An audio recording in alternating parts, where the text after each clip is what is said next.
Okay, yeah. I think that's a good place. Oh, this... Never mind. I was not expecting that. And that was not what I wanted, but I'll take it. Okay, so we can read it here. And just like stay here and read it. Let's go. So we read the three of them. We read Dragon Gate Substitute, which is the honorable fishes, basically. The three fishes that you can kill on the rooftops. And then Old School Days is the one that you move around in the school. You kill anomalies, and then there's a door. You go in. There's a school. Then you walk through. And you find a blue door, and you get out. When I first read this, I thought this one was like a wish granter because one of those dudes, was it this? Yeah, this one. This dude literally says this is my school from the past, and I was missing it. The library. Yeah, the library is the one that he was missing it, and then he saw it in here, and I thought, oh, this might be like a wish granter or something. And then we went in, and it was the same. So basically, and of course, he talked about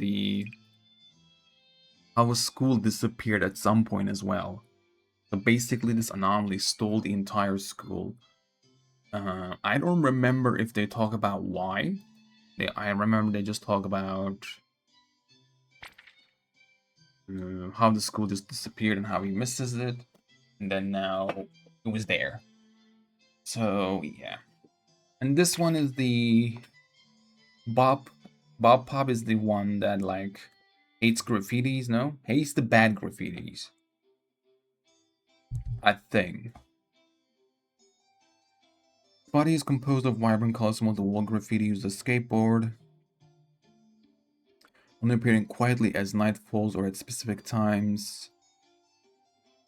Yeah, I think he was hating this thing. I was gonna say person. This thing hates graffitis. We read these three, and now it's time to read the others. Been long overdue, but we can read it now. Which we can start with the boxers, which is the backseat boxer, aura puncher, class 2 anomaly type object, keyword covered. Wow, okay. Defeated in a boxing match, which we did. This object anomaly resembles a pair of red boxing gloves connected by a string, capable of floating in the air. The punches are swift and steady, but generally weak and non-lethal. In rare cases, certain individuals of this anomaly type can possess combat level boxing strength. Okay. They often wander the streets to find an open area to practice their jabs alone. These especially strong aura punchers are constantly seeking capable fighters in hopes of experiencing a truly thrilling match in the ring.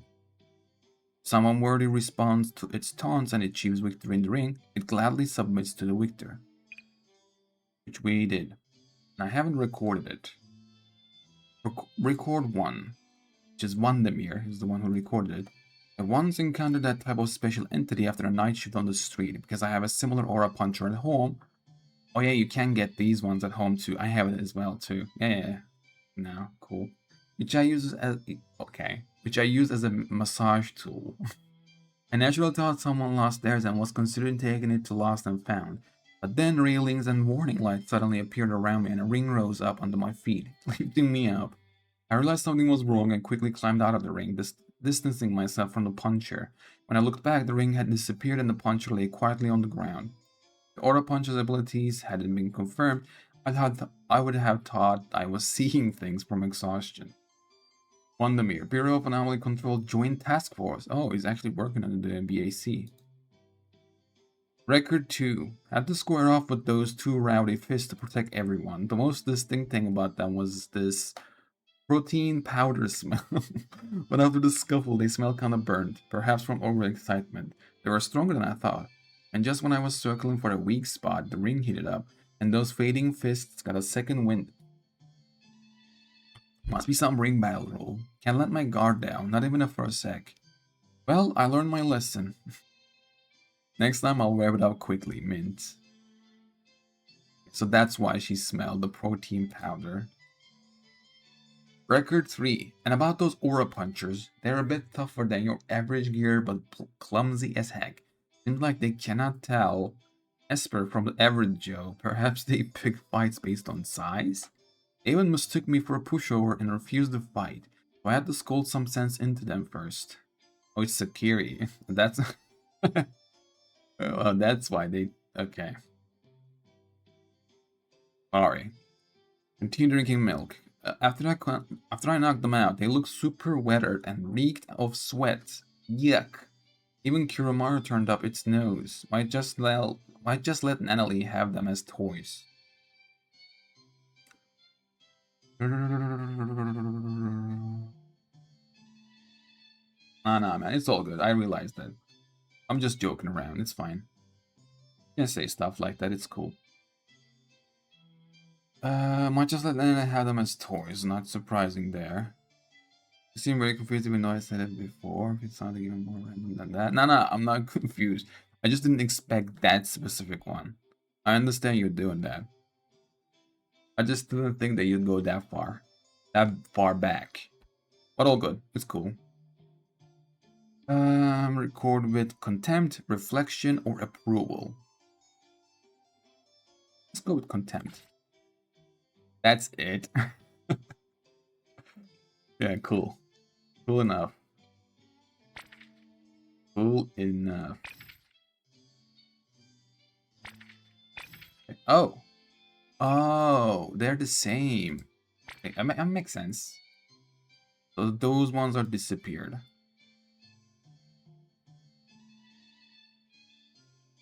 So we have 11, 14, 15, 16, 17, 18, 19, 20, 25, 28, 38. Okay, I mean, it says 38 here, but I have to count so I can know.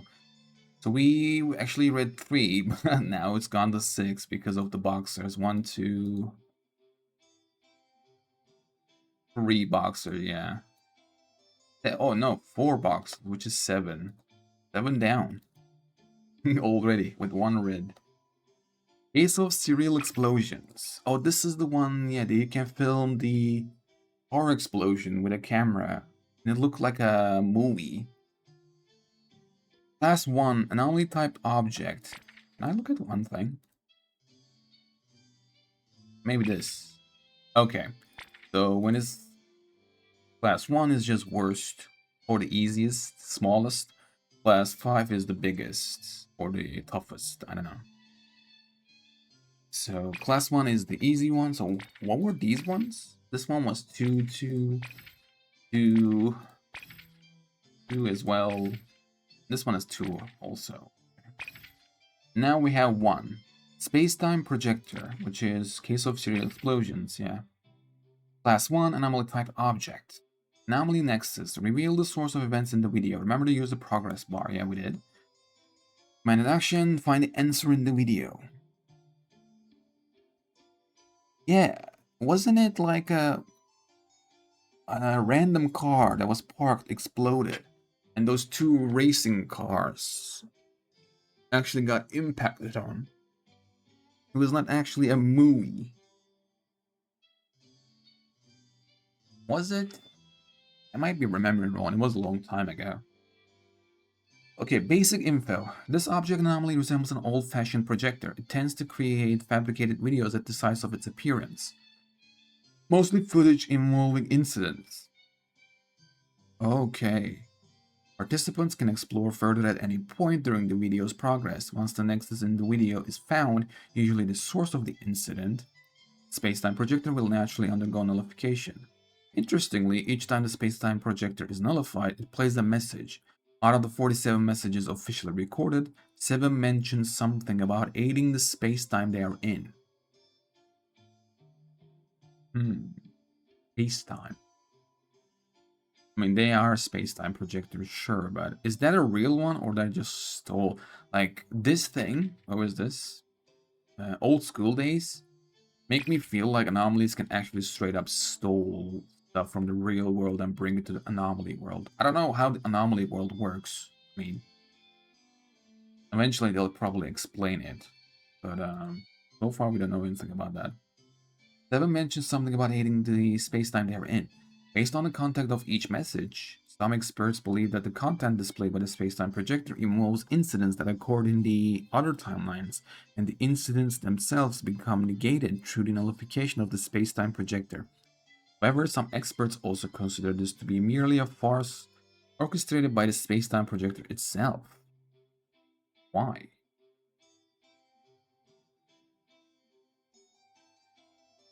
Incidents themselves become negated through the nullification. Other timelines. So is it like the past or maybe even future? Do we know? Maybe they just literally stop what's gonna happen in the future. I don't know. However, some experts also consider this to be merely farce orchestrated by the space-time projector itself. Why would they be? Why would it be? Pay attention to the progress bar of the video and try to catch unstable segments. These segments are speculated to be caused by the nexus of the anomaly and serve as important indicative clues. Okay. Record 1. Heads up, Anomaly Hunters, quick update on the space-time projector. It's been rated at chill class 1. Why? Because viewers can exit the video whenever they want, and it hasn't yet demonstrated destructive behaviors. But, and it's a big but, there are oddities inside that are class 2 or more, so keep your eyes peeled and stay sharp in there. Sasha, BAC Joint Task Force. Okay, record 2. Here are my exclusive tips on how to quickly find an nexus in the space-time projector. Oh my god, this is a YouTube comment. 1. Record the video duration. 2. Watch 30 more times and note any inconsistencies. PS13 is my lucky number. Cool. 3. Conduct a thorough search of the sections with the recorded inconsistencies. 4. If nothing is found, use frame-by-frame playback to continue investigation. 5. Prepare food and water before entering the video.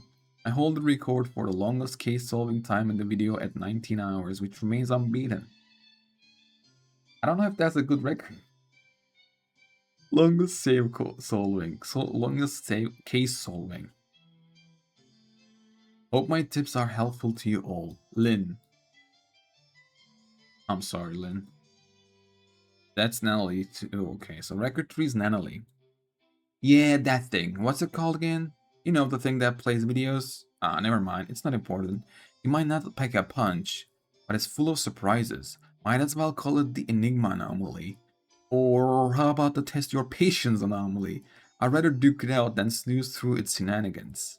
Me? I like to take it easy. Let the flames roll and beat up whatever comes my way. That usually does the trick. And hey, if you're looking to join the top crew in Hetero, the Colucci's, swing by A-Bone Antique Shop. It's not just a shot at legend status. You might even snag some exclusive. Commercial contact detected. Content collapsed. Natalie. Record with exploration, contemplation, or straightforwardness. I'll go with exploration. That sounds nice. During the screening of Spacetime Projector, there may be a brief unstable segment on the video's progress bar. Search this segment and collect all clues in the shortest time to meet the nullification criteria. No similar incidents have occurred in the projection area, but the stored information does seem exceptionally realistic. Is the content in the video based on real accidents from another timeline, or is it all just a fictional farce? When they talk about another timeline, are they talking about like a parallel universes?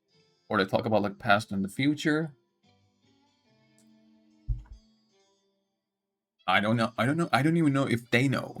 I don't even know if Fraser knows. Interesting. Last one, but an important one. Is there any other one? Video Cemetery. Ah. This one was a space-time projector as well. What was this one? Video Cemetery. I'm looking at it to see if there's another one.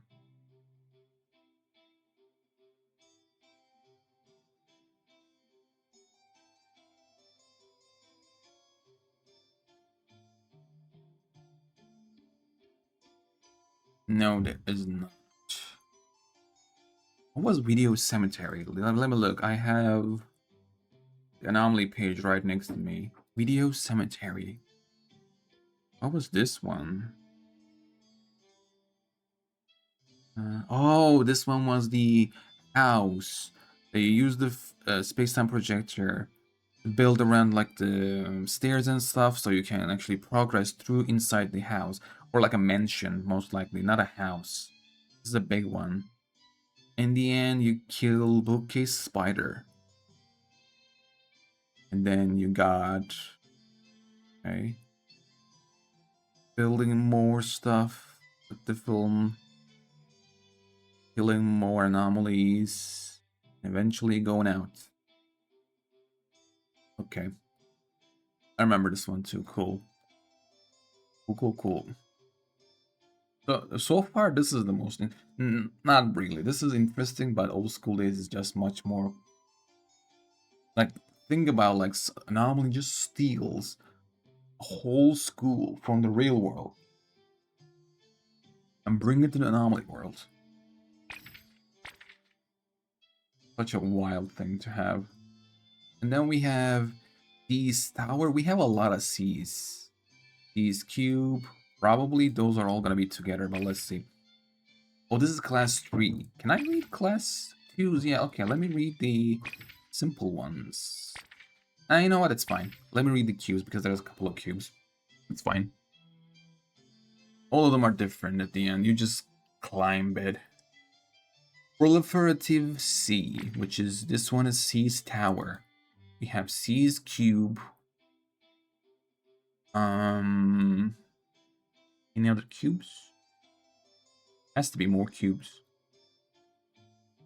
Please, no. Was there 2 cubes only? Why do I remember there was more than 2? Okay. So we have C's Tower. One of them is just a climb all the way up. I don't remember the other one though.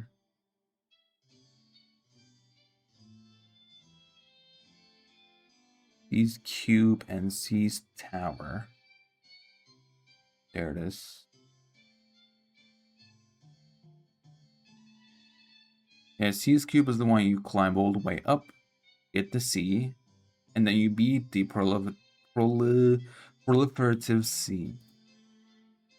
C's Tower is the same, but it's much more of a tower than like a parkour that you go up. Just you straight up climb it. C's Cube is just more like a parkour that goes up. Tower is literally just you climb it, that's it. And then you fight with the proliferative C again. No good. Done and gone. Okay, let's read it. C's Tower. Proliferative C. Class 3. Anomaly type phenomenon. Anomaly Nexus box possessed by proliferative C. Okay, reseal it. Okay. Command action, navigate the maze to find the box possessed by proliferative C. Okay. And then we have the basic info. Whoa, that's long. Is a phenomenon anomaly. This anomaly attaches to an open box, appearing as a black open box with a yellow letter C on it. Once attached, it typically spawns out the box-like objects that float around the main body, which is considered the most direct way to identify this anomaly.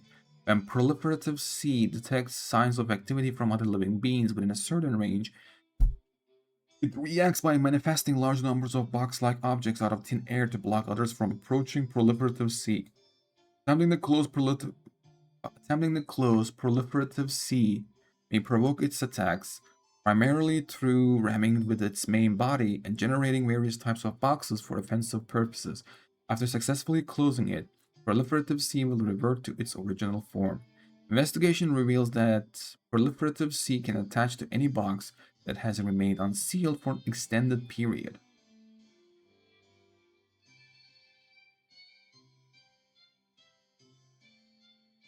Remained unsealed for an extended period. Whether it's a cardboard box, shipping container, or even a figurine box, if left unattended for too long, these boxes will disappear from their original location and reappear in other corners of the city. Considering the potential contents within proliferative C, operations on the main body during the nullification process should be conducted carefully, and it's recommended to record the operation through filming or other documentation methods to avoid potential disputes. After nullification is complete, please contact the security office, which will handle the subsequent process of locating the original owner. Is this like box getting mad because it's like forgotten box? Is that like a thing? Because in Lacrimosa story quest, basically Lacrimosa's anomaly was just the people gossiping about her and being scared of her. You know, so basically rumors created an anomaly. So if those kind of things can create an anomaly, what about the forgotten things, you know? What if anomaly would just like these boxes feel like they're forgotten because like it's unattended for too long? Record 1. Okay. Let's see. Man, the deliveries are non-stop lately. Got sidetracked by a rush order and nearly lost the package. But it cost me. Finally found it in the warehouse, unwrapped. Just as I breathed a sigh of relief, opened the door to find a cardboard box city. The more I walked, the more boxes there were, and they almost formed a wall. I was baffled. Where did all these packages come from? Oh, you have no idea how scary it is to walk among a pile of stacked cardboard boxes. It felt as if they could collapse any second. Luckily, after sealing the package, the boxes disappeared and the items inside were fine. Otherwise, this month's work would have been for nothing. Thinking back, it felt like a maze. If I run into that mess again, I'm switching the food delivery. No joke. Wolf, Cool Express. Well, I don't blame him. In theory, okay, record 2. In theory, as long as you don't try to close it, proliferative C won't harm people. It doesn't actively attack humans, nor will it collapse due to external influences, even if you crash directly into the walls formed by the cardboard boxes. Was it like, yeah, actually true. Until you go all the way up, nothing happens, and then you try to close it, and then the fight begins. True. Though I still want to warn all Anomaly hunters here. Don't let your guard down just because Proliferative C won't actively harm people. Proliferative C spawns new boxes based on human behavior, which means your next step might be completely clear, or you might crash straight into a wall. Therefore, slow down and watch where you go. And yeah, I fell down a couple of times actually. I actually fell down a couple of times when I was trying to climb it. Anyway, although proliferative C looks like cardboard boxes, they're actually extremely hard. Crash into them, you might want to look into the price of getting a new alloy noise bridge. Recorder information has been folded. Okay. And that record 3 Rena, I don't remember her. All good. Proliferative C warrants additional discussion. Contrary to initial beliefs that the boxes would multiply when a contact and form a maze, it has been observed that the emergence points maze configurations are unpredictable. Yeah, mine wasn't a maze, basically, I just climbed. My recent encounters have revealed variations in the boxes produced by Proliferative C, deviating from the original entity. Potential for unique functionalities within these new boxes requires further investigation. I wonder if we're gonna get new ones from these things, you know? Because like we have multiple ones, sure, but when the world grows and we're gonna get new places, I wonder if we're gonna get another sea something. Maybe like this time it's actually sea maze. You know, we got Sea's Cube, Sea's Tower. Was it Sea's Cube? Sea's Tower and Sea's Cube, yes. Yeah, we got Sea's Cube and Sea's Tower. Maybe we got Sea's Maze. And same goes for the other ones as well. Unless they're like unique ones, right? We'll see. Because like we don't know that much about it, even though there is some information in here. I wonder where they're gonna go with that. I don't know how they're gonna explain all these anomalies. Where do they exactly come from? Probably somehow, shape, or form is gonna be connected to us. We'll see. Okay. So record with skepticism, seriousness, or humor. Skepticism, no. Seriousness might be cool because I had multiple different ones. Or humor. I would like to know all of them, man. I would like to know what all of them are saying, but I feel like humor would be nice. But at the same time, I feel like I maybe will miss something if I wouldn't click seriousness. Is there a way for me to look in here? I won't miss it. I mean, what I choose is not meaningless. Like, it's meaningless. I just want to know what the other one says. Um, Not really. Okay. Yeah, let's go with humor, though. It's fine. Proliferative C duplicates itself into more boxes based on people's actions, forming a maze to block their progress.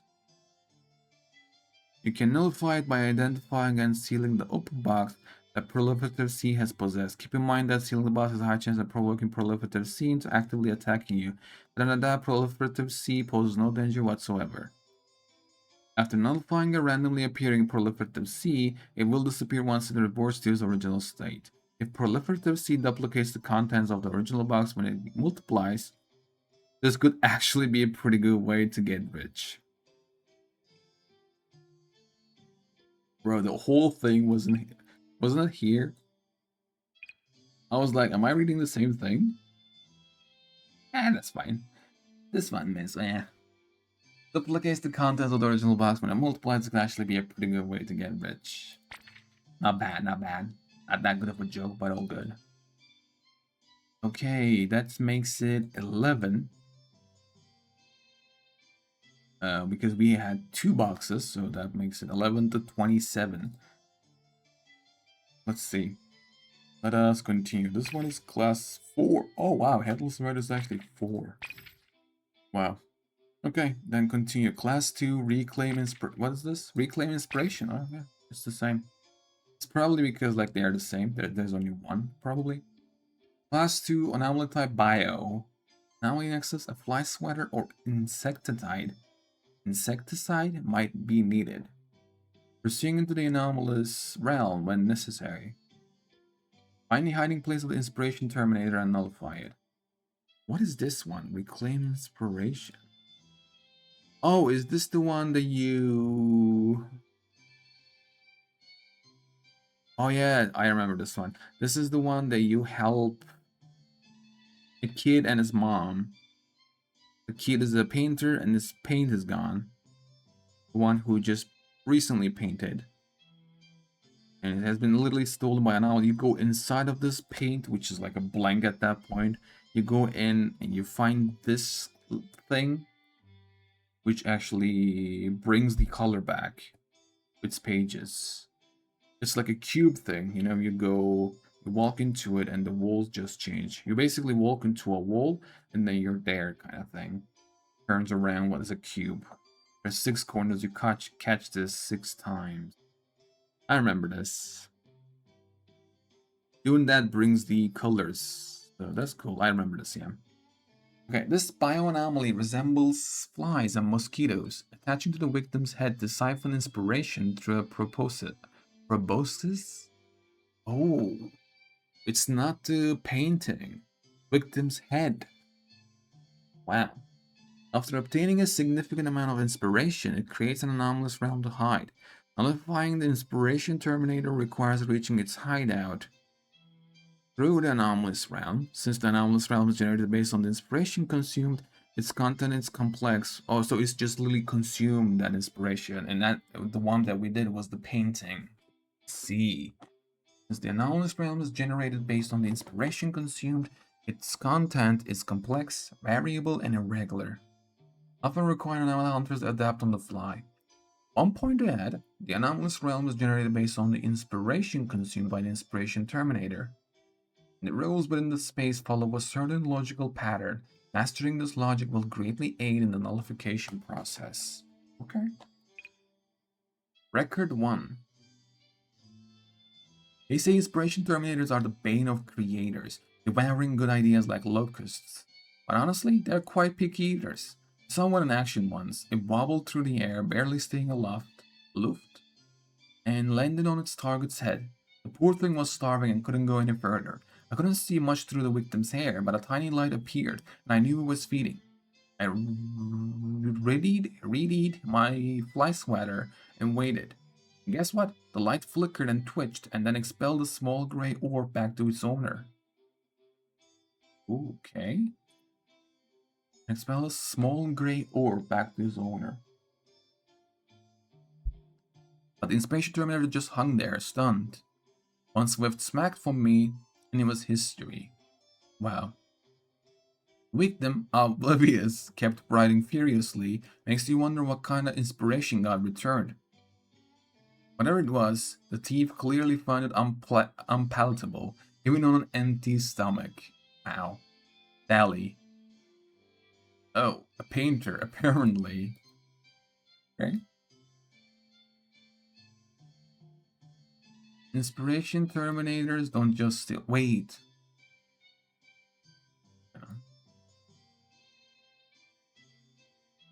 I was like, is this send off to history? But maybe. Inspiration Terminators don't just steal one idea. Okay, this is the record 2. Inspiration Terminators don't just steal one idea. They seem to feed on all related thoughts. Okay. I came to this conclusion based on my own experience. Though it's still embarrassing, after sending my manuscript to my editor, I tried writing a spin-off since I couldn't relax. That's when an inspiration terminator struck. It felt like slamming the brakes on a speeding train. I don't remember anything about my main story either, and sounded like an idiot when my editor called. Only after hiring Anomaly Hunter did my nightmare end, and my manuscript finally came back to life. Reflecting on it, the spin-off setting and plot were extensions of the main story, so when an inspiration terminator strikes, it doesn't just block your current idea, it suppresses all related thoughts and concepts too. It like consume as a whole. Looks like I'll need more insecticide for my next writing session. More dread, now list. Cool.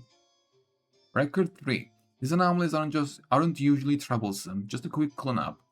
And when we get these commissions, everyone tries to pass them off until we draw lots. You probably know that the anomalous realms they create are like warped theme parks of the stolen inspiration. One step in there and you'll know exactly what was going on in the victim's head.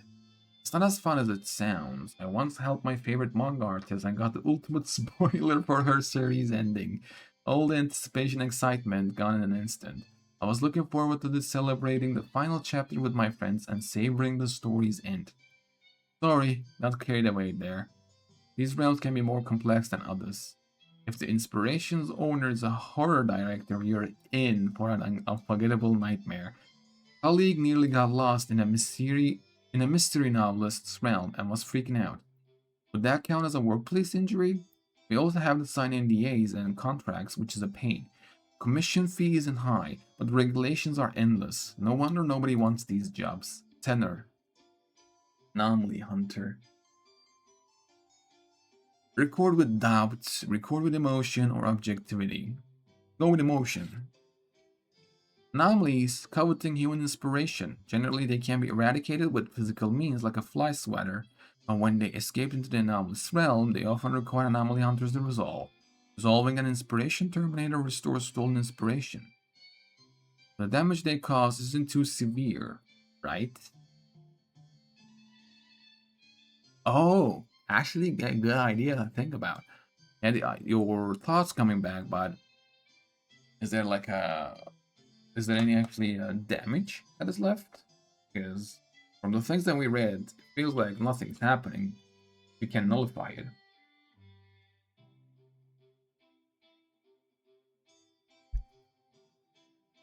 But now maybe. Cool.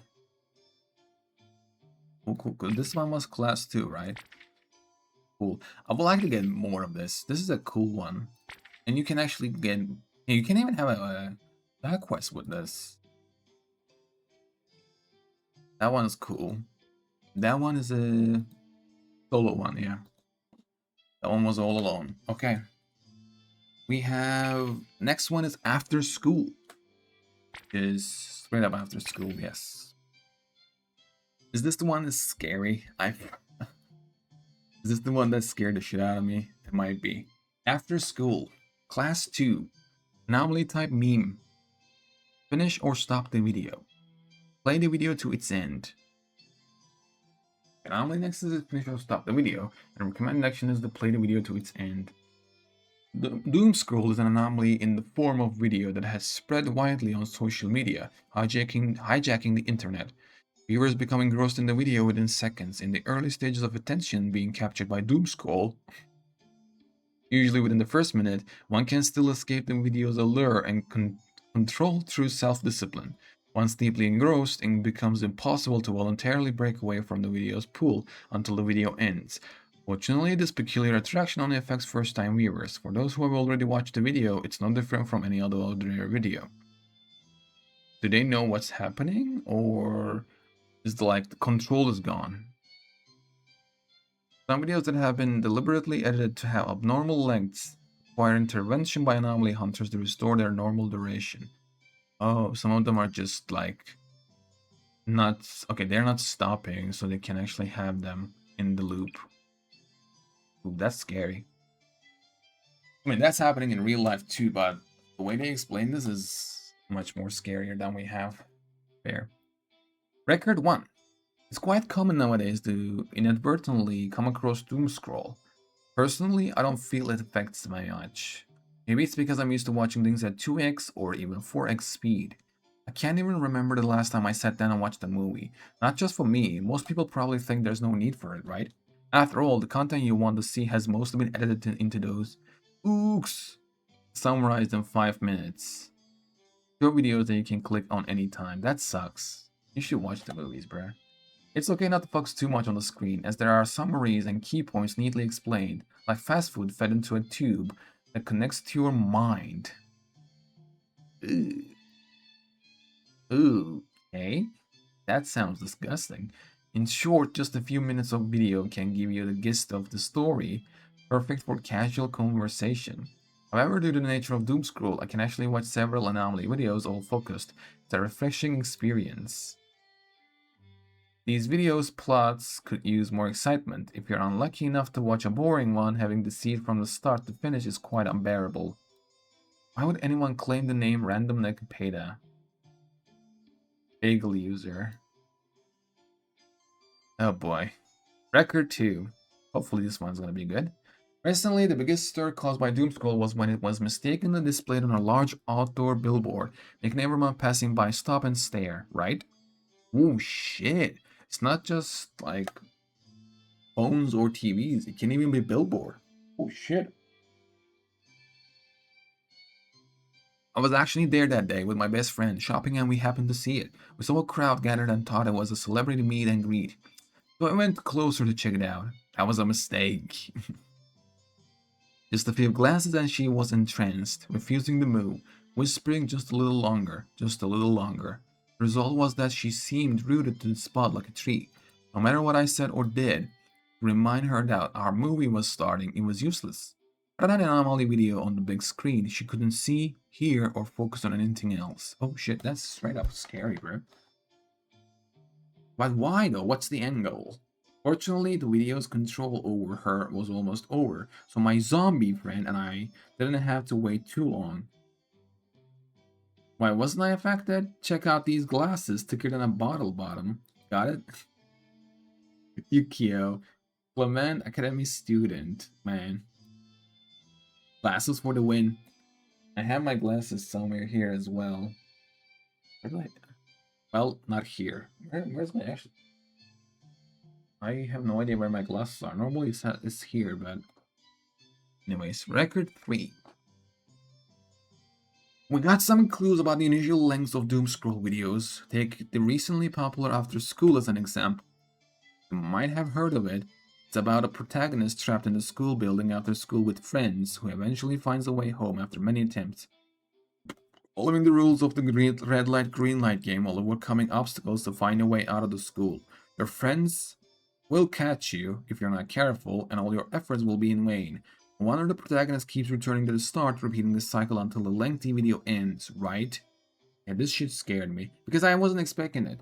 I was like, oh, there's some like puppet things, you know, that logo, those black ones. They're like, oh, okay, there's some puppets, I guess. And I was looking around, and couldn't find where I was gonna go, and then I turned back, and like the puppet was literally right there behind me, and that scared the shit out of me because I wasn't expecting it. I didn't even understand they could have moved. I just turned and it was right behind me. It was like this. I was like, that creeped me out so bad. I hate this. Remember it. Your friends will catch you if you're not careful, and your efforts will be in vain. No wonder the protagonist keeps returning to the start, repeating this cycle until the lengthy video ends, right? However, our research confirms that the normal length of this movie is just a few minutes. It is, yeah. Extended versions circulating on social media were deliberately edited to repeat the trial and error cycles, creating the impression of endlessness. Who has the power to edit anomaly videos? Could this be their aspirability? Why do they do this? These questions require further investigation. Beaching. Record with doubt, emotion, or objectivity. Doubt. The anomaly video encounter this time is titled After School. The protagonist is trapped in the school building after school with friends, playing a game of red light, green light, while searching for a way to leave the school. The protagonist returns to the starting point when caught by friends, and the game restarts. Is it because of curiosity or the unknown that drove people into these anomaly videos? Or maybe they just caught. It's like a short, like you're scrolling down and then it just pops out. Is it because of curiosity or the unknown? I mean, there's a lot of people actually who's curious of the unknown. That is fair one. Hmm. Like the way they talk about these things, same goes to the other ones also. Are like, eventually we're gonna talk about them more. Like this one, these cubes and stuff. This one, it's more like uh, more coming soon, which is expected. You know, we're just on 1.2 at this point. Like it's just beginning. We're gonna get more of this, hopefully. But yeah, I am curious about how this is gonna end. This one, most importantly, because there is straight up someone who's editing these videos. Maybe a future side quest, or maybe even like a main, or maybe like a story quest, or like a new character that you can get. I don't know. Maybe. So what's happened? So it's 9, 10, 11, 12, 13. Okay, yeah, we're at 13.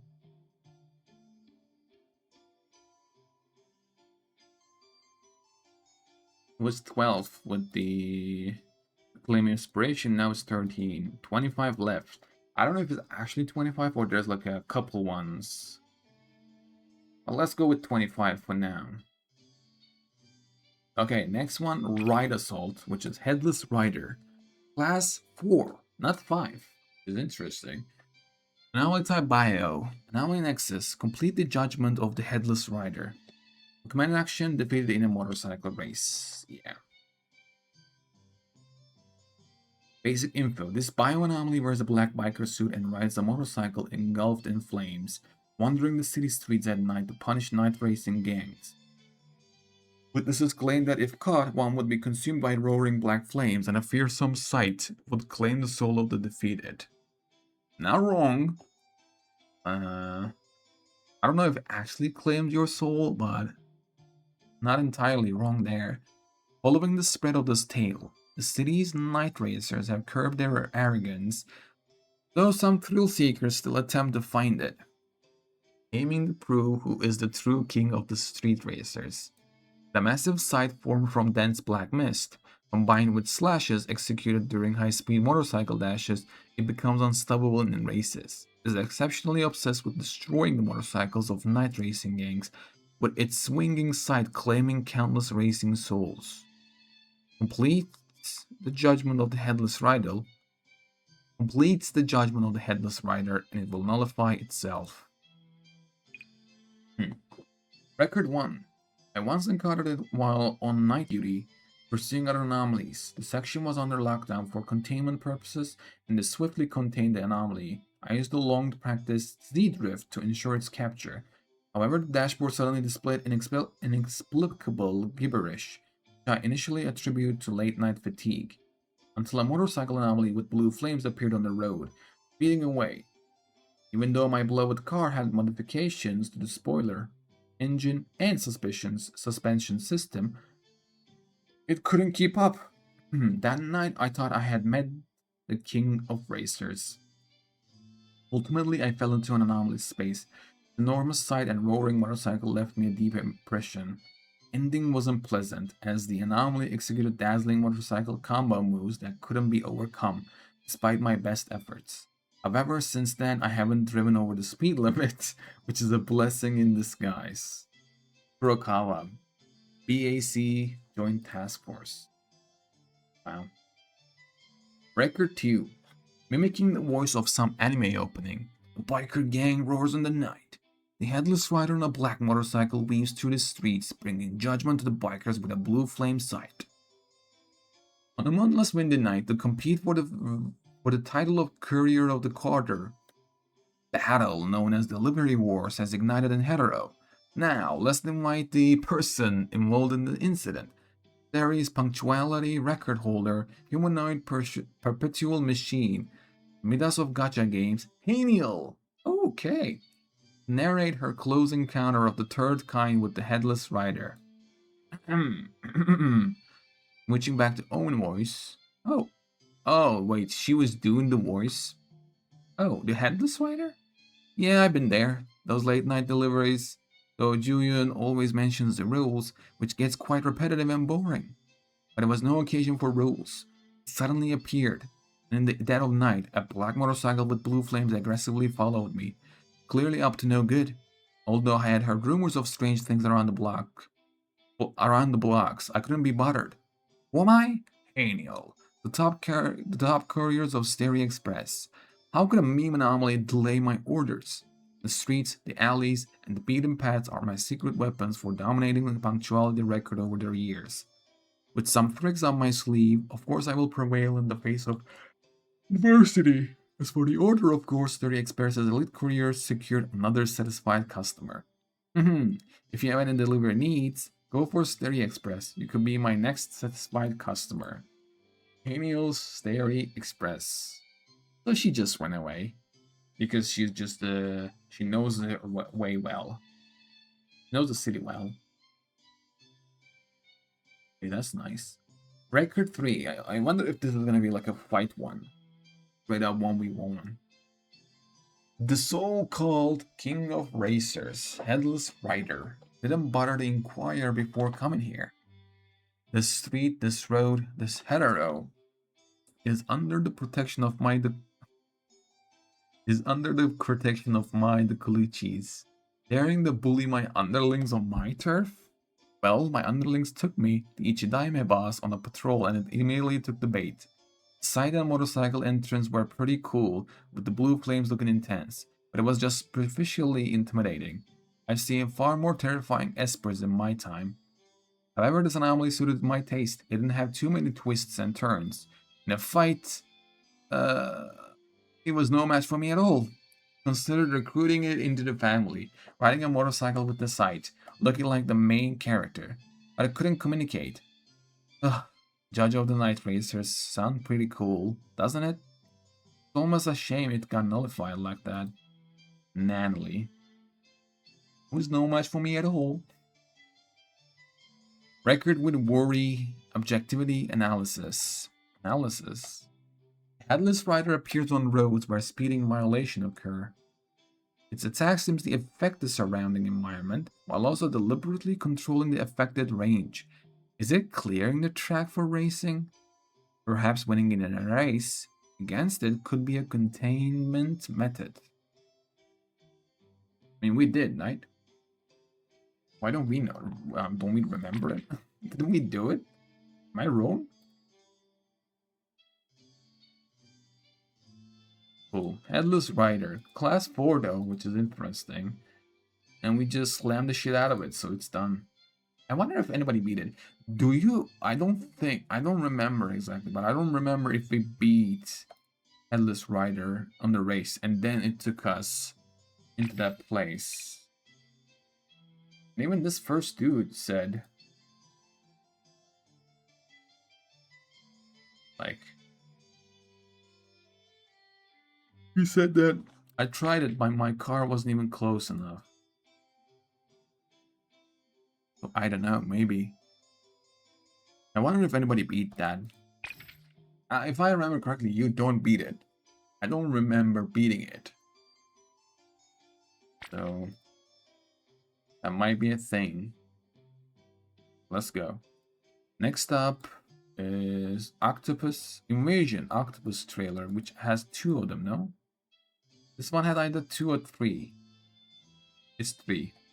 Because I remember having one here. Was it here? And one here, and then one there. Oh. Go back. So, where's this? Invasion Octopus trailer. Octopus. Class 3. Anomaly type bio. Anomaly Nexus. Defeat Octopus within the anomalous realm created by its ink spray. Recommend action. Attack the octopus's soft octopus parts. Basic info. An oddity with decent camouflage abilities that occasionally appears on roads throughout Hetero in the form of an old trailer truck with octopus tentacles. Yeah, I wonder why it's an old truck. Under normal circumstances, Octopus will try its best to follow traffic rules to blend into its surroundings. True. Actually true. But there are also cases where Octopus attacks nearby pedestrians and facilities. Since it's impossible to predict when it will attack, citizens are advised to keep their distance once they spot Octopus. For anomaly hunters, Octopus is highly sensitive to threats in its vicinity. Once you enter its alert range, it will immediately drop its disguise and prepare for battle, destroying the surrounding environment and blocking traffic to create a favorable battle zone for itself. Until Octopus is nullified or leaves on its own, any moving object that enters the battle area will be considered an enemy unattacked. Therefore, blocked traffic can only be restored after Octopus disappears. Okay. Record 1. Let's see. That day I finished my last delivery and was heading back from Unheard Shores to Bridge Crossing. And I ran into this thing on Coastal Highway. Oh, this is the first one, no? The left, down left one. The map. Unheard Shores to Bridge Crossing. At first I only saw octopus tentacles sticking out of the truck bed, so I thought the guy was hauling seafood and wanted to give him a heads up. But when I caught up to warn him, I discovered there was a giant octopus in the driver's seat. Oh, I never seen it actually. But there's an actual octopus in the driver's seat. I gotta say, my luck was pretty good running into a disguised octopus, otherwise this whole month would have been a waste. Cool Express Courier. Okay. Record 2. From a battle perspective, this thing isn't too tough. You just need to watch out for its frontal charge while keeping an eye on sneak attacks from its tentacles. The high danger rating is mostly based on its destructive power, and honestly, its destructive power lives up to that rating. It's fine when it's not in a battle mode, but once it enters battle mode, everything standing nearby is probably going to get smashed. Yeah. I remember I lost my motorcycle twice fighting this thing. By the way, you should still be careful when fighting it. After all, nobody can tell if its tentacles retreating into the truck means it's scared, or if it's been hit with nullification. What if you let your guard down and it suddenly sticks out a tentacle to grab you and lift you up? These are all lessons learned from others' blood and tears. Others? You sure? I'm getting off track. So it's best to consider the octopus part separating from the truck as the signal of victory. That's the safest choice. That's all for my experience sharing. I hope it helps an anomaly. I hope it helps any anomaly hunters looking to deal with this anomaly. I'll stay anonymous this time. Come on. Record 3. Octopus truck? Lacrimosa wants to eat tomato jelly. Octopus truck attacks vending machine with tentacles. Oh, that's random. Vending machine breaks. Can't eat tomato jelly. Lacrimosa angry. Chase away octopus. Someone comes to fix vending machine. Has tomato jelly. Lacrimosa not angry. Record with skepticism. Just kidding. What do you mean by just kidding? Record with objectivity. Record 4. In most cases, the octopus does not actively attack surrounding objects, considering that it may retreat into its trailer when it injured and its extreme reactions to threats entering its alert range. Perhaps all of the octopus's behaviors follows an underlying survival logic. However, the octopus does sometimes actively attack pedestrians and various facilities. Since we cannot determine what triggers its attacks, taking the initiative to nullify it upon discovery may be the best option. Octopus was controlling a car and turns into octopus. Because this dude said it. Straight up an octopus was riding the car. Which I didn't expect that. Another one that we need a discovery for. How did the octopus went in there? Which is a funny thing. You know what? I would really love to see that in the game. I haven't seen it. I don't even know if you can see it. But I remember like the windows are closed. I don't think you can see it actually. But I would love to see that. Like an octopus driving a car. That would have been nice. Oh boy. And then we have this brand anniversary. Class 2, anomaly type object, anomaly nexus overloading damage. Why then defeat its negative space body? I remember this. This one is in the under the cinema, right? In here, around here somewhere.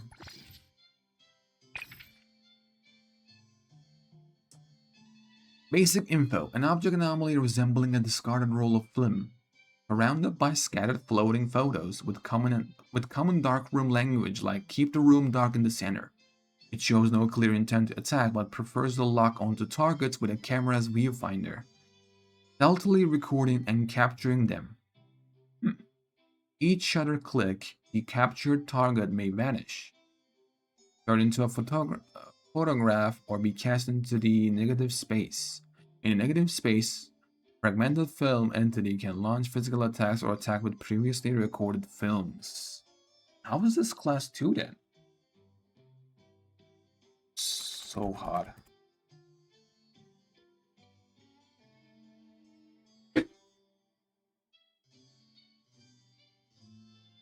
There are no scattered floating photos with common darkroom language like keep the room dark. Shows no clear intent to attack but prefers lock onto targets with a camera's viewfinder, stealthily recording and capturing them. With each shutter click, the captured target may vanish, turn into a photograph, or be cast into the negative space. In the negative space, the fragmented fellow entity can launch physical attacks or attack with previously recorded images. I think that's what happens to you. You go into that negative space, and then there you can nullify it. First instance of film vanish appeared at the Film Orbit Studio in the bridge crossings, only to be nullified by the Anomaly Hunter organization, Able Antique Shop. And this is the first quest, right? Isn't this the first main quest that you do with Avon? Yeah, and then you can find this in the cinema as an anomaly. That one just a quest specific. This one that I killed, this is anomaly one, was in the open cinema. Manish hailed from Lux Imaging Company's esteemed light dump. The celebrated company was famed for its photographic films, chemicals, cameras, and related gear. The advent of new photography technologies nudged traditional films out of the limelight, plummeting managed sales and leading to its eventual phase out. This decline is believed to have sparked the normalization of film managed. See. Record 1. Can you describe what you encountered in detail? It was already dark, the streetlights were broken, and I was walking alone down the road. I couldn't see what was around, but I heard the shutter clicks. Shutter clicks? Yeah, now that I think about it, who would take pictures in the middle of the night when you can't see anyone or any light? Did anything else happen afterward? After hearing those sounds, I didn't think much and went home. If you must know, next time, I'd like a heads up before taking pictures. I didn't have time to pose or anything. Bruh, I must have looked mighty ugly. Kelly, BAC Joint Task Force, and Jigs, citizen of Hetero. Jigs, I don't know what to say to you. I mean, it's so realistic, isn't it? It's so realistic. Like, you can see someone talking about this. So realistic, unfortunately. Record 2. Can you describe what you encountered in detail? I was just passing by and suddenly heard a click, and then the trash can in front of me vanished into thin air. Not a trace left. And then, I thought I was seeing things. So I walked around at a spot a few more times, and then something hit my butt. I thought it was trash, but when I turned around, I was staring eye to eye with a dark mask. And you were saved by an anomaly hunter who happened to pass by. Let's not bring that up again. Fine, blue scarves, and Kelly. Again, isn't it Kelly again? Yes, it is. And then we have record 3. A stubborn representative of the conservative faction, fond of the sound of old mechanical shutters. Years later, in the presence of modern cameras, it still recalls the afternoon spent developing the final film in the dim glow of that dark room. Anshu. Who was Anshu? I heard the name Anshu before.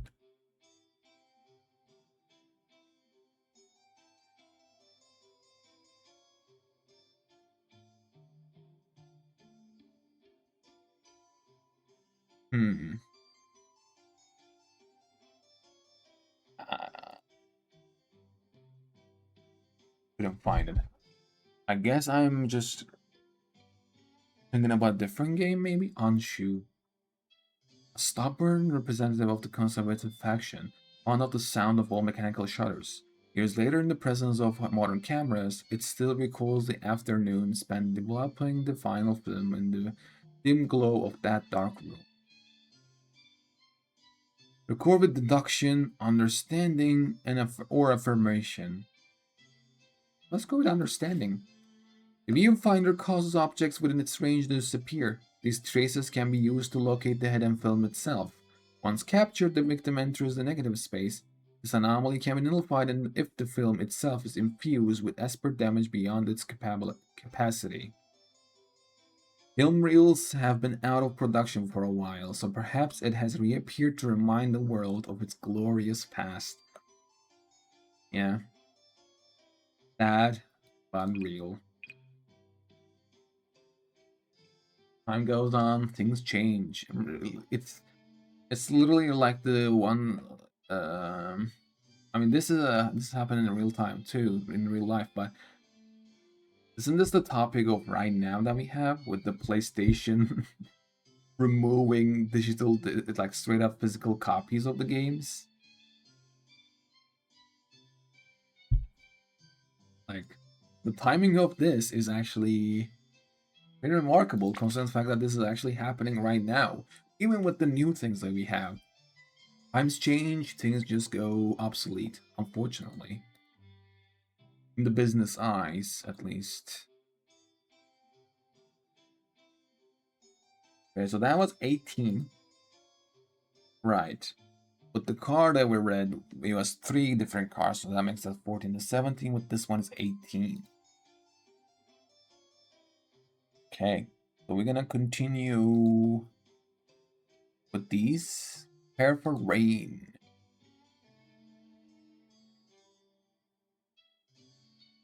Let's go.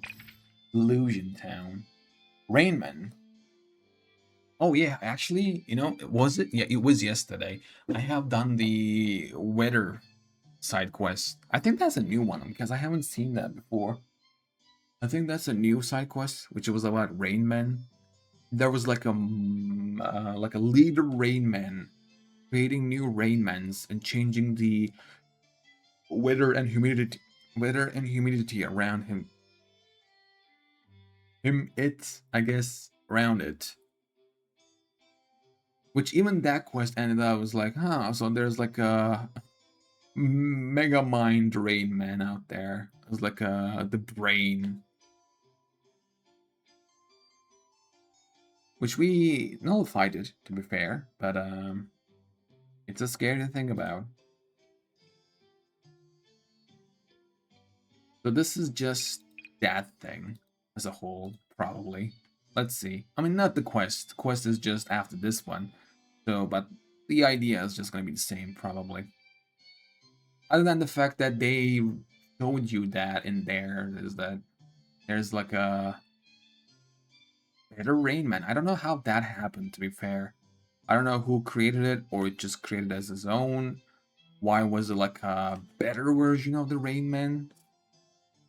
Is if that's the possibility, can the other ones have something like that as well? Oh, I don't know. I don't know. If they're better versions of themselves. It's progressing. Rainman, Class 3 Anomaly type object. Anomaly Nexus, destroy the umbrella. Committed action, destroy the umbrella. Basic info. On non-rainy nights, rainmen disguise themselves as ordinary umbrellas propped up along the streets. Anyone who attempts to approach risks being dragged into Rainman's territory, the Rain Alley, where combat becomes inevitable. In the Rain Alley, Rainman doesn't always attack. Rainmen don't always attack from behind. Direct confrontations are also common. The only way to escape is to defeat the Rainman. For ordinary citizens, being pulled into these alleys poses significant danger. New sightings of Rainmen are reported almost daily. However, no connection has been established between their seemingly random distribution and local humidity or climate conditions. Yeah, that's like literally how that side quest progressed. So, hey. So that side quest is a continuation of this. Interesting. Because in that one as well, the weather, humidity, which is climate, as like I said, like it has been changed. Was getting changed by the plants that they have in this abandoned warehouse. Was it a warehouse? I think it was a warehouse. So okay, so we're gonna get Rainman stuff in the future. Hope so.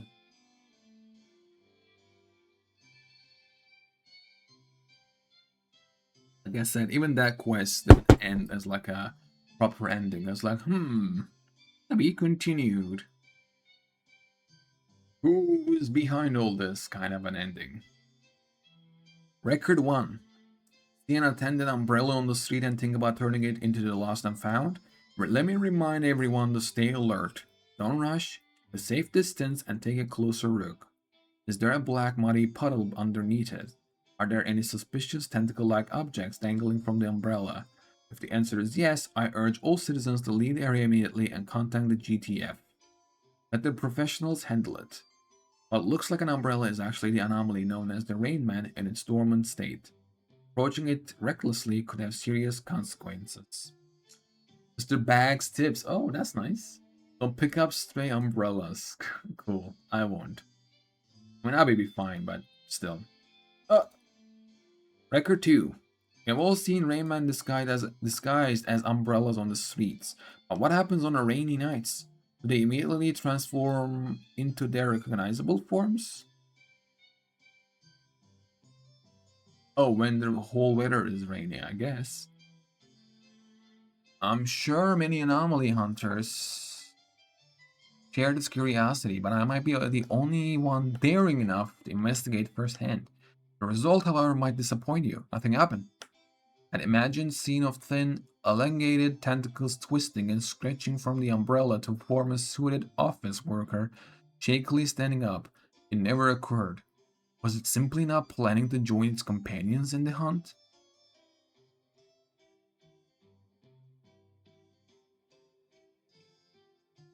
After consulting an expert in anomaly research, they provided this explanation. It makes sense if we view their stationary behavior as standing guard. Normally, we're dragged into Rayman territory when we get too close, right? Perhaps their appearance marks the connection point between their world and ours. They might stay rooted as beacons for their companions to find their way home, standing firm until the rainy night passes. Okay. So in a way, they're actually quite loyal to one another, aren't they? I don't know. I guess. I mean, I just don't know. This might just be just straight up a guess. Joey Anomaly Hunter. Record 3. I really wish they'd make a new regulation. A graffiti artist allowed to draw potentially misleading art on hetero street. You know what they say? Behind every ridiculous rule is an even more ridiculous lesson learned. Just who deliberately drew such a realistic water puddle on the ground and even topped it off with a black umbrella? At that moment, filled with excitement, thinking, gotcha, I rolled up my sleeves and got ready to pounce on the Rayman in front of me with my most agile and confident stance, planning to end this quickly. Instead, I face planted right into the ground, nearly bit my tongue, ooh, that's dangerous, and ended up with this umbrella on my head that looked just like a Rainman's, but it was absolutely, positively fake. Now my uniform is covered in this sticky pitch black spray paint that was used to draw those fake water stains. Who in the world did this? Ronald. Objectivity, skepticism, emotion. Let's go objectivity. Rainman can be found throughout the streets of Hetero, often mistaken for ordinary umbrellas left behind by others, an oversight that could prove costly. It would be dangerous for ordinary people to be dragged into rain-filled alleys and forced into combat with these creatures. If you spot these umbrella-shaped Rainmen, report them to professionals for immediate disposal. Okay. To be fair, there was a lot of Rainmans when you were farming the... What was this called? Can I look at here? Gift from 21, yeah. When we were doing this, you had a lot of Rainmans to kill, to be fair. Some of the anomalies that we had in here, straight up from, they became a gift from 21. This one too, Dragon Gate Substitute as well. Vicious. Yep. Okay. You see, Rayman, kind of scary, kind of cool, and unpredictable. And the thing is, it ends up at the same one as the after school, that there might be a human hand touching on these to make it much more dangerous. We'll see. I don't know if it is or not, but we'll see. Okay, so we're at 20. Where is home? Not exactly 20, but you know what I mean. Crimson Hexblade. Class 2. Anomaly type object.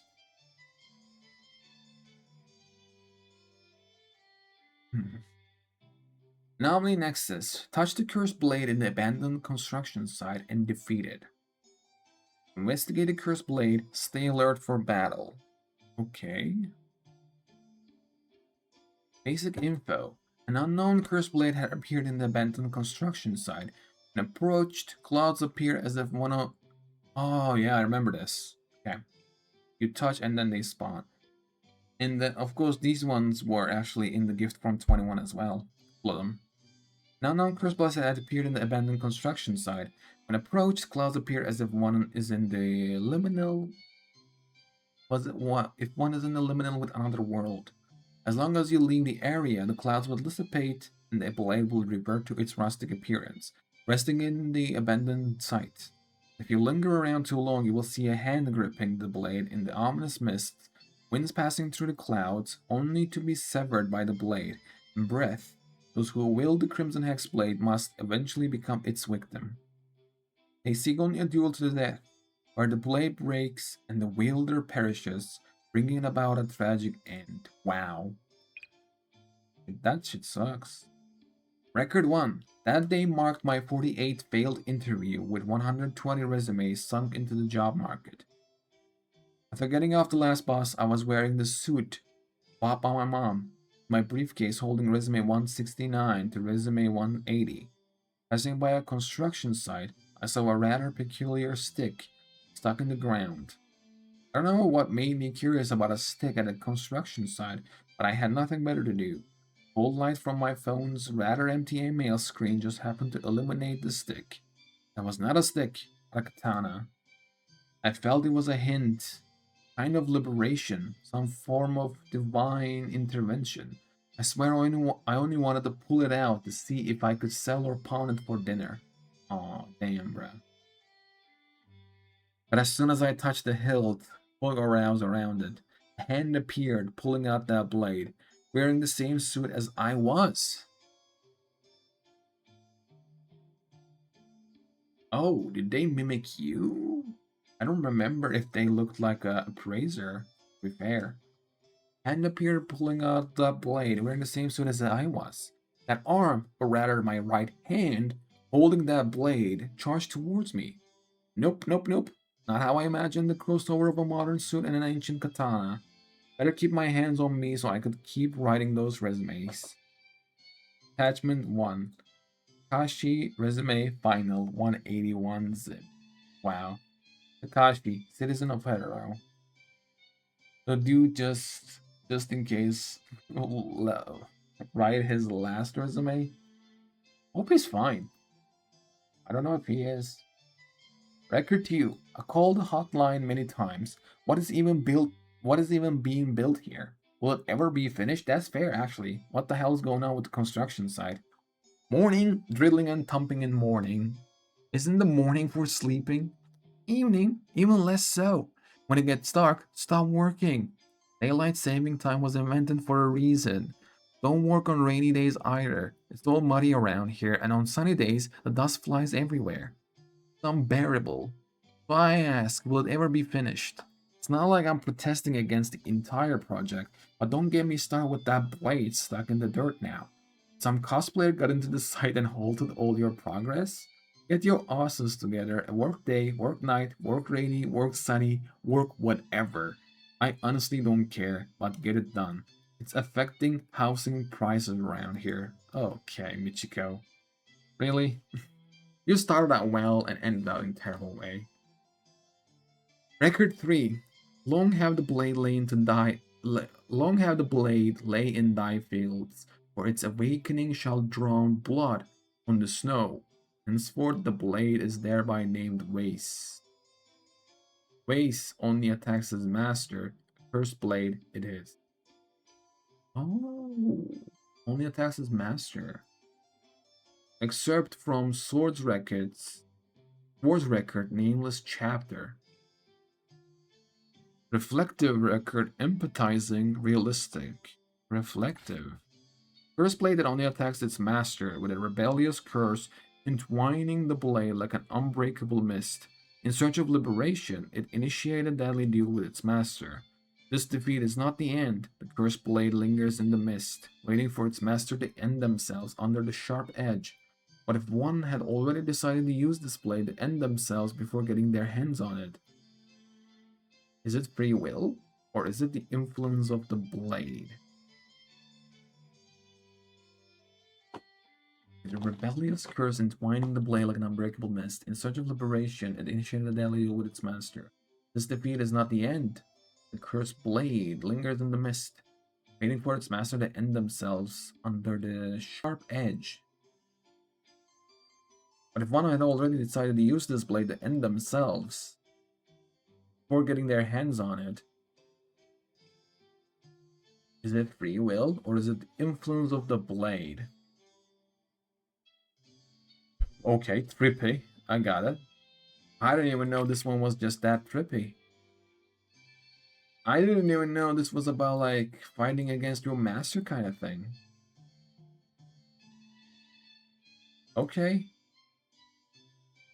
I see.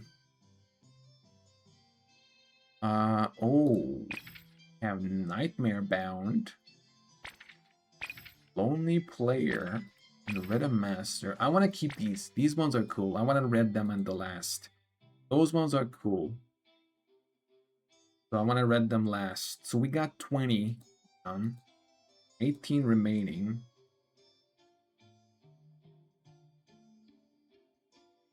Prayers for Clear Skies.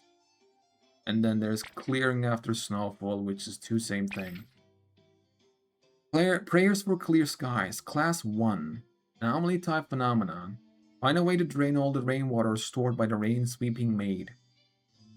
On a sunny day, find the rain-sweeping maid and attack the break her water reservoir. Who's this?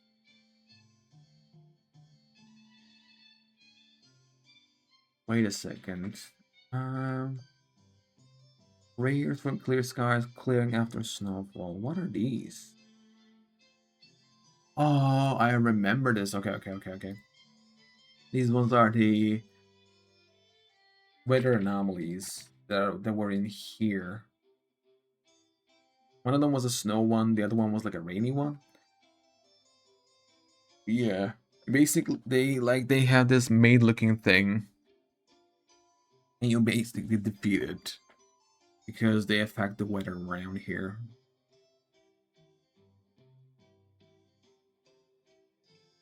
So, yeah. Okay, let's continue reading it. This one, there it is. Okay. Prayers for Clear Skies.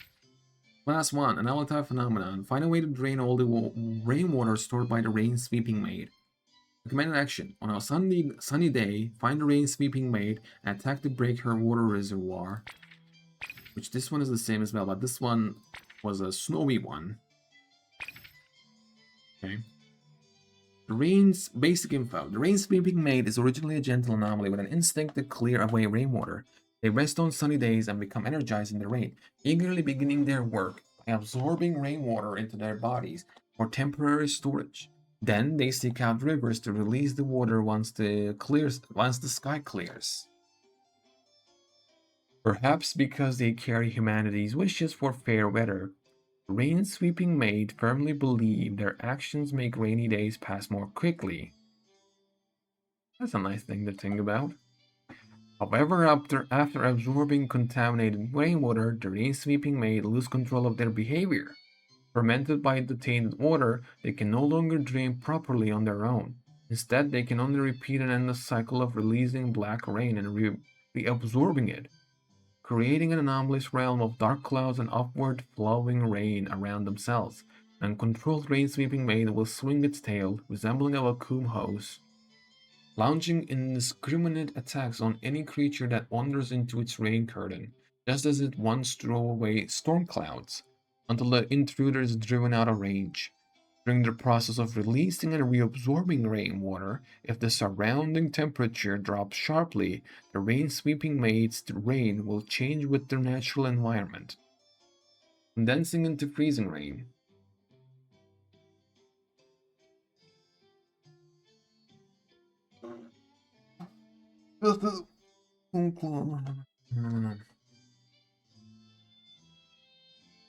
Surrounding temperature drops sharply, the rain-sweeping maid's rain will change with the natural environment, condensing into freezing rain, which is snow. That's why we had both.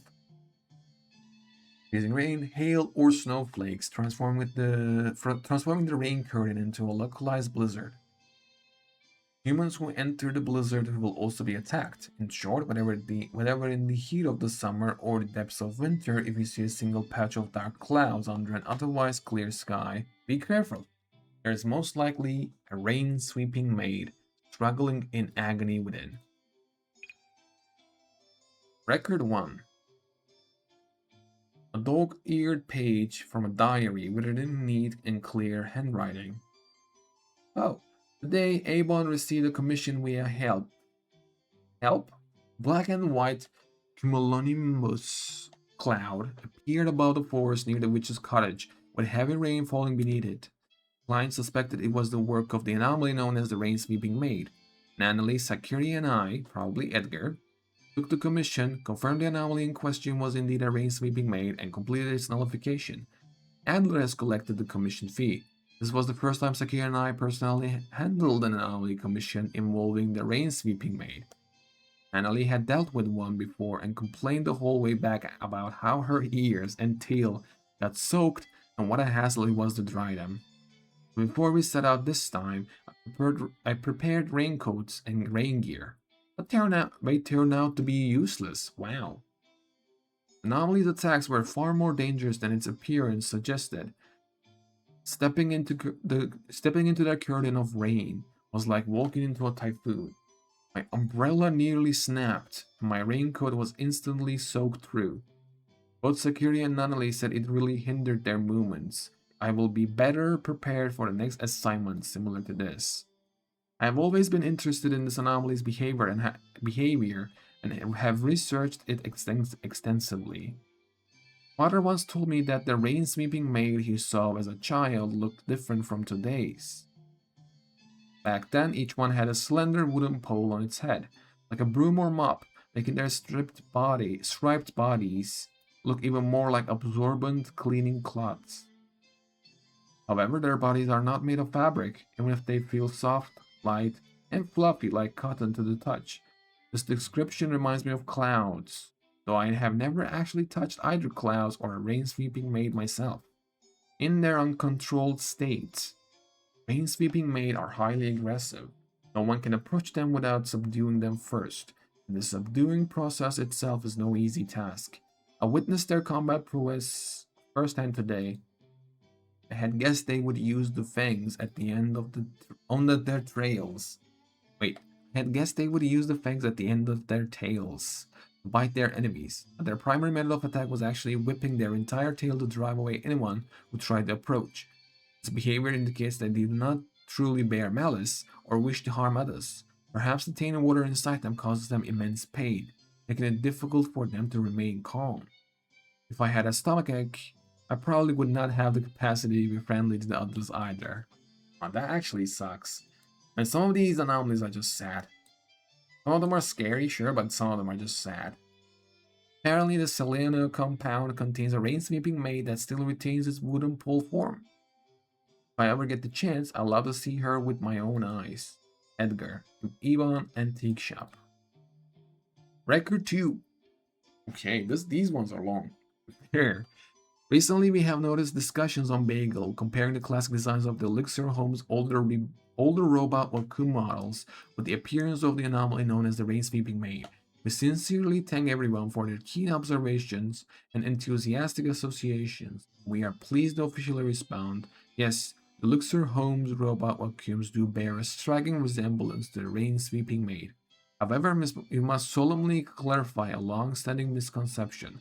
The Elixir Home's robot vacuums do not employ the trendy anomalized design philosophy that is popular today.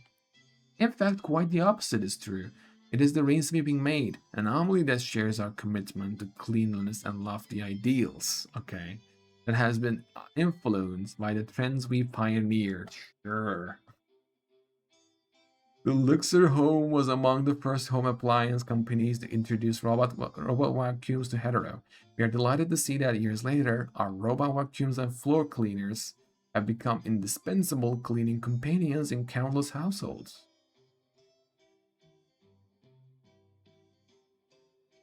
Okay. Providing quality products at affordable prices and creating convenience for our citizens' lives has been our brand's mission since its founding. Our first generation robot vacuum featured a rounded body, flexible hose, and easy to clean suction part.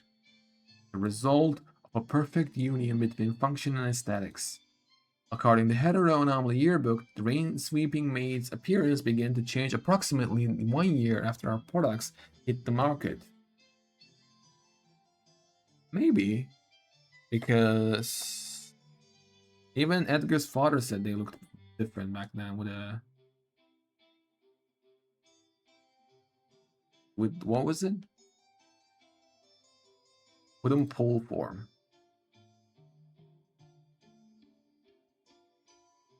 Right hetero Anomaly yearbook. Sweeping Maid's appearance began to change approximately 1 year after our products hit the market. Sales data from that year shows that over half of our second.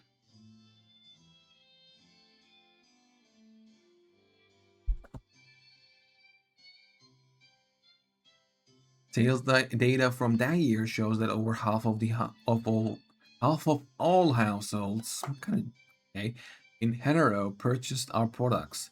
The Luxor Home can proudly proclaim that the striking similarity between today's rain-sweeping maid and our products represents not only their own evolution toward greater efficiency and beauty, but also proof of the market's overwhelming approval of our designs. We are also honored to take this opportunity to announce that the Luxor Home's next generation robot vacuum will be officially unveiled soon. I don't like these dudes. We do more than just clear away rainwater, we make every corner of your home shine like new. We cannot dispel the clouds, but we can still bring you a sunny disposition. We believe that in the next generation, the rain-sweeping maid will continue to evolve alongside us. The Luxor Home, always defining lifestyle trends. I don't like that one bit. Jennings, brand spokesperson for the Luxor Decor. Not surprised it's a spokesperson that talks like this. Annoying. Oh shit. Record 3 is long. When I was little, my grandmother once told me a bedtime story like this. When she was in school, her class was planning a spring field trip. All her classmates were buzzing with excitement. After all, any activity that meant skipping class was always fun. On the way home, she and a friend who lived nearby chatted about what snacks to bring and what photos they wanted to take. The moment she got home, she could not wait to pack her bag and set 3 alarms, terrified of oversleeping. But by evening, the sky grew darker and darker. The adults all said that judging by the thickness of the cumulonimbus clouds, the heavy rain would probably last the whole day and night.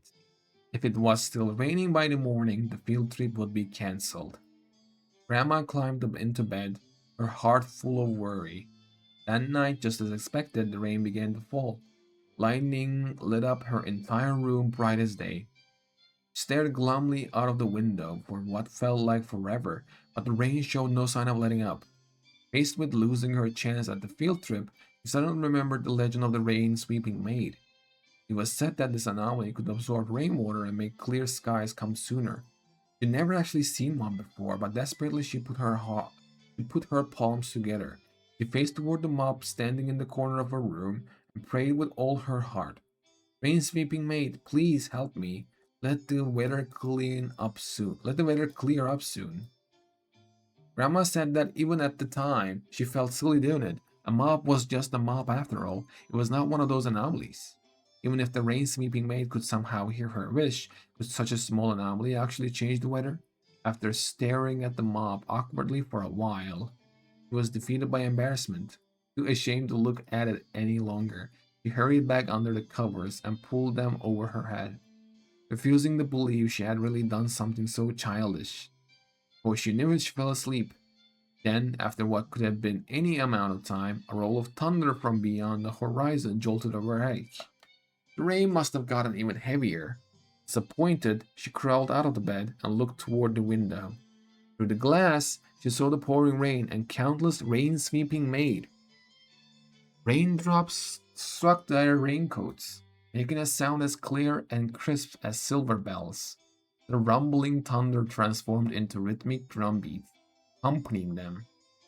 The chimming of countless rain-sweeping maids intertwined into a melody, clear, harmonious, and gentle, rippling outward across the night sky. It was a wondrous, dreamlike scene. Those pure white anomalies were like little fish, riding the rain that connected heaven and earth. Those pure white anomalies were like little fish riding the rain that connected heaven and earth, swimming ever upward toward the sky. She did not know where they had come from, whatever they had heard her wish, or where they would go afterward. She wasn't even sure if they truly had the power to bring clear skies. But for the rest of that night, Grandma slept soundly, lulled by the gentle song of the rain-sweeping maid. As for whatever the next day actually turned out sunny, I fell asleep before hearing the ending. Ah! So to this day, I still do not know. But I think the weather might not matter. The miracle on that rainy night must have been far more unforgettable than any ordinary sunny day. Mirror Maker. Is this the lady that you can change your gender? Mirror Maker. Record empathy, teasing objectivity. Let's go with empathy. The rain sweeping maid is a bioanomaly that wears a raincoat and drags a long tubular tail. But this is sad. This is sad. I'm actually sad for these ones. They generate black and white cumulonimbus clouds in the sky, causing the rain beneath to flow upward continuously. They will attack and drive away anyone who steps into this curtain of rain, and will not pursue relentlessly. Upon the anomaly's nullification, the rainwater absorbed into the sky will fall back down due to gravity. Clouds will disperse, and the sky will clear up once more. It is said that the rain-sweeping maid was once a gentle anomaly. The current hostility and aggression may be the consequences of humans tainting the once clear skies. Oh boy. Oh man. Another day, another one of our mistakes.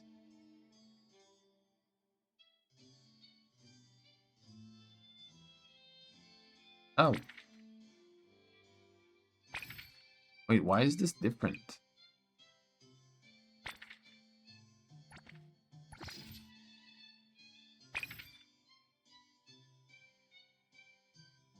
Okay.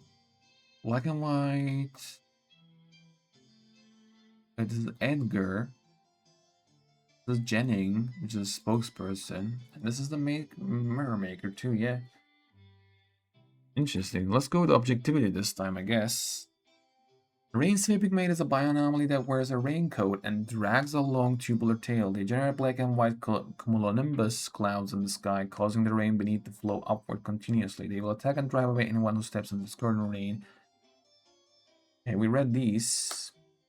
We read that clouds will disperse, sky clear once more. Unlike the Rainman's anomalous realm, precipitation caused by the rain-sweeping maid does affect the local environment. Possible, one can only hope they stick to appearing during the dry seasons. Okay.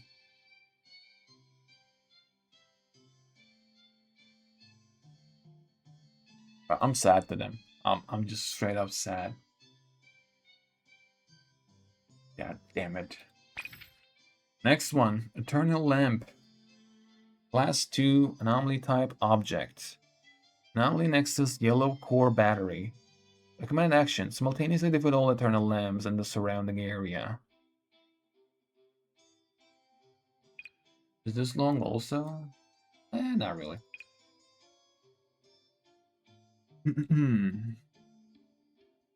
Eternal lamp is an anomaly that appeared alongside the invention of electric lighting.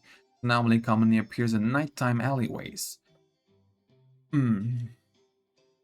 Stealing electricity from nearby sources. Oh, Dumbledore.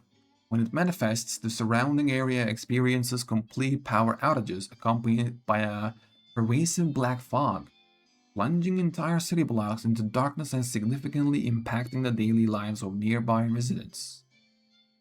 Oh shit, that's... Oh wow, power outages? Goddamn. Additionally, its electricity theft causes circuit board damage to power supply facilities. Oh shit. So it's not like, yeah, we kill it and it's back kind of thing too. It just damages it.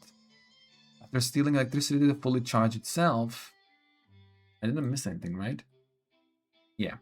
After stealing electricity to fully charge itself, the anomaly becomes full and gradually evolves, with its anomaly level progressively increasing and its electricity demands growing ever greater.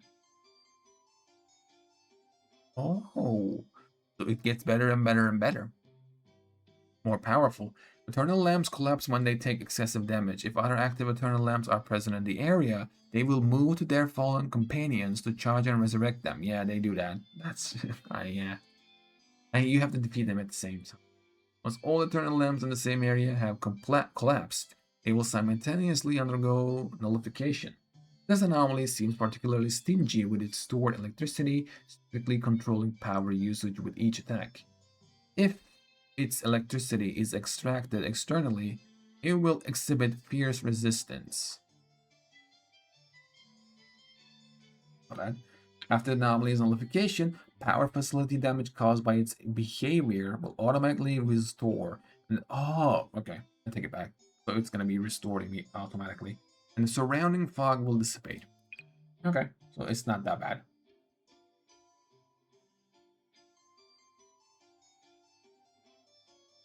Okay, record 1. We've been having constant blackouts around here lately. Every night it's pitch black and you can't see a thing. At first, everyone said it was just routine maintenance and figured it'd be fixed the next day. The next day was the same though, so we thought it'd have to be fixed by the third day. Well, many days have passed now and we still have no power at night. That's when people started to think something was off. I heard from others that it's some sneaky power saver causing trouble. The guy can't stand how our area is all bright and lively every day. I think it's a waste of electricity, so every night he goes and cuts the power to this whole block. What are you talking about? But that doesn't make much sense, right? The money he saves on electricity bills doesn't go into his pockets anyway, so what's the point? You're asking why I don't seem worried about this at all? That's not guess how I late guess guess how late I have to work overtime at the company every night. Whether there's power at home or not makes absolutely no difference to me. Damn, that sucks. Date. Latte. Citizen of Hetero. Record 2.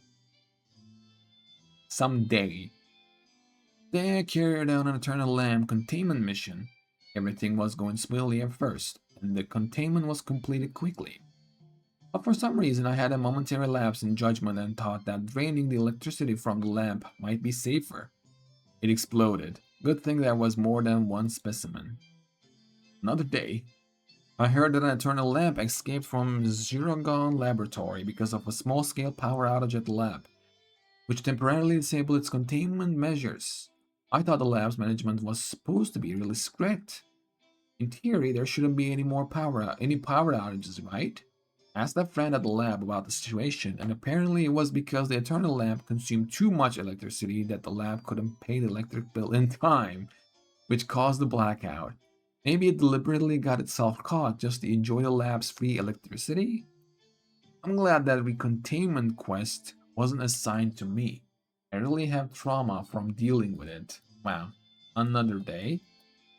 Huh? I have to contain an eternal lamp again? Me? Wasn't it assigned to someone else before? Did that mission fail? Alright then. Robin, BAC. Okay. Record 3. Okay, by the way, what's this lab they're talking about? Ziragon Laboratory. I wonder if I'm ever gonna go there. That sounds maybe a future thing that we can go.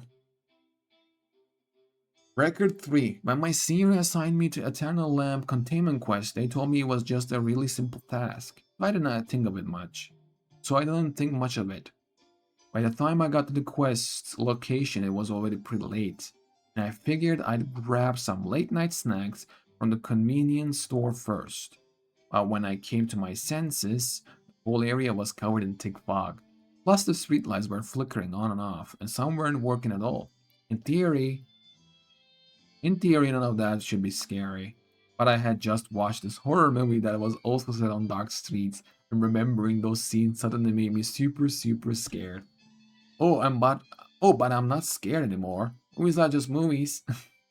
As for the actual containment quest, few lights appeared in the black fog, and some humanoid figures approached. I knew those were eternal lamps, but I really made a mistake. I was so terrified that I forgot I was supposed to contain them, and I got a bit too heavy-handed. Ended up nullifying them all. Isn't that a good thing? Ah, after I nullified them, the power in the area was restored immediately. Alright, and the steamed buns at that nearby convenience store tastes really good. Oh, it's mint. Okay, so that's what, okay. That's why this part is just like, huh? You have to contain them all anyways. And then you see it's mint, you're like, oh, okay.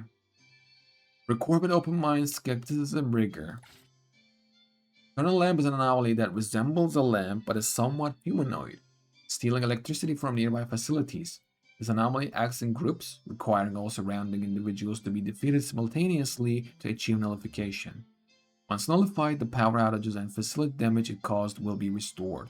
However, since electrical supply is closely tied to residents' daily lives, a comprehensive inspection of the affected electrical systems is still necessary after nullification.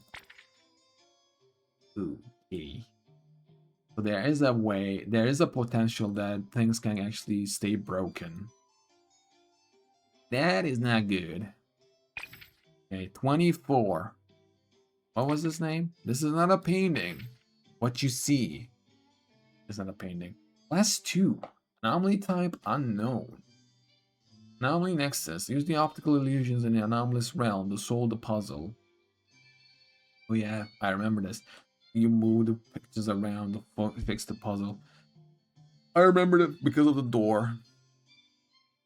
Command and action. Study the unique rules within the anomalous realm. What you see originated from the work of a brilliant artist who recognized both the deceptive nature of paintings and the deceptive nature of our own eyes. Building upon this discovery, he created numerous wonderful images filled with optical illusions in his work. Thus, the anomaly what you see was born on the canvas of one of the artist's paintings. Canvas connects the world on paper with the real world, constructing a new canvas within the observer's vision. When the observer becomes aware of the connection between the painting and reality, they are drawn into its strange anomalous realm.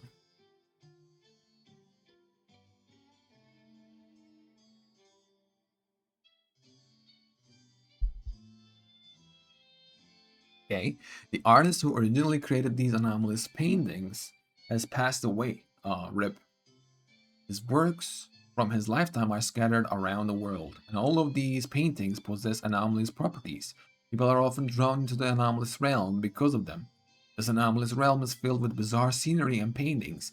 By adjusting one's perspective and changing the images in one's eyes, certain parts of the space can be connected together. These connected parts become materialized within the anomalous realm. Observers can use the materialization method to leave the realm. Yep. This is 1, right? Oh, this is class 2. Why? This one doesn't hurt you at all. This anomaly poses no danger, okay? Observers drawn into the anomalous realm simply experience something similar to a dream, with no effects on their body or mind. After leaving the anomalous realm, observers find that they have simply spaced out for a moment. I don't know why it's class 2. Like, is it like they got stuck and someone can do something to them in the real world kind of thing? I don't know, maybe. Record 1. I discovered this painting while on a trip to Miguel District. A strange wooden figure was pointing at it, but I couldn't understand what that meant. I think this is where we saw as well, no? What we saw was here. Yeah, it is in Miguel District, yeah. Not you. Um, this. But I couldn't, a strange wooden figure was pointing at it, but I couldn't understand what that meant. Plus, the wooden figure looked kinda creepy, so I quickly walked away. Oh, yeah, true. There was something pointing at it to go for it. True, I forgot that one. After walking off, I couldn't help wanting to turn back and see what was inside the painting. The moment I turned around, I noticed that the door in the painting lined up perfectly with the door frame behind the canvas. It's pretty interesting, I thought, and in that instant, I was transported into the anomalous realm. This wasn't my first time entering an anomalous realm, so I wasn't that scared. Puzzles inside were simple enough, just matters of perspective. I was able to quickly find the exit. Before leaving, I turned around one more time. Though these rooms looked bizarre, they also felt cozy, and the longer I stayed, the more beautiful they seemed. A sudden thought occurred to me. Could I just stay here forever? Wouldn't you die in the real world because you're just spacing out? Your body eventually fails. You eventually will die. But what happens to your soul at that moment though? Because basically, I think your soul goes into it. That's why your body is like spaced out version. Because like it's like meat just standing there, while your soul is somewhere else. Yes, consciousness, soul, whatever you want to call it. Sudden thought occurred to me, could I just stay here forever? I don't know. That sounds cool though, but I don't think so. Another thought pushed it aside. I have school tomorrow and an exam the day after. After escaping, the whole experience felt like I had just spaced out for a moment. It was so light and fleeting that even the clouds on the sky hadn't moved much. Oh, so the time goes in a different way as well.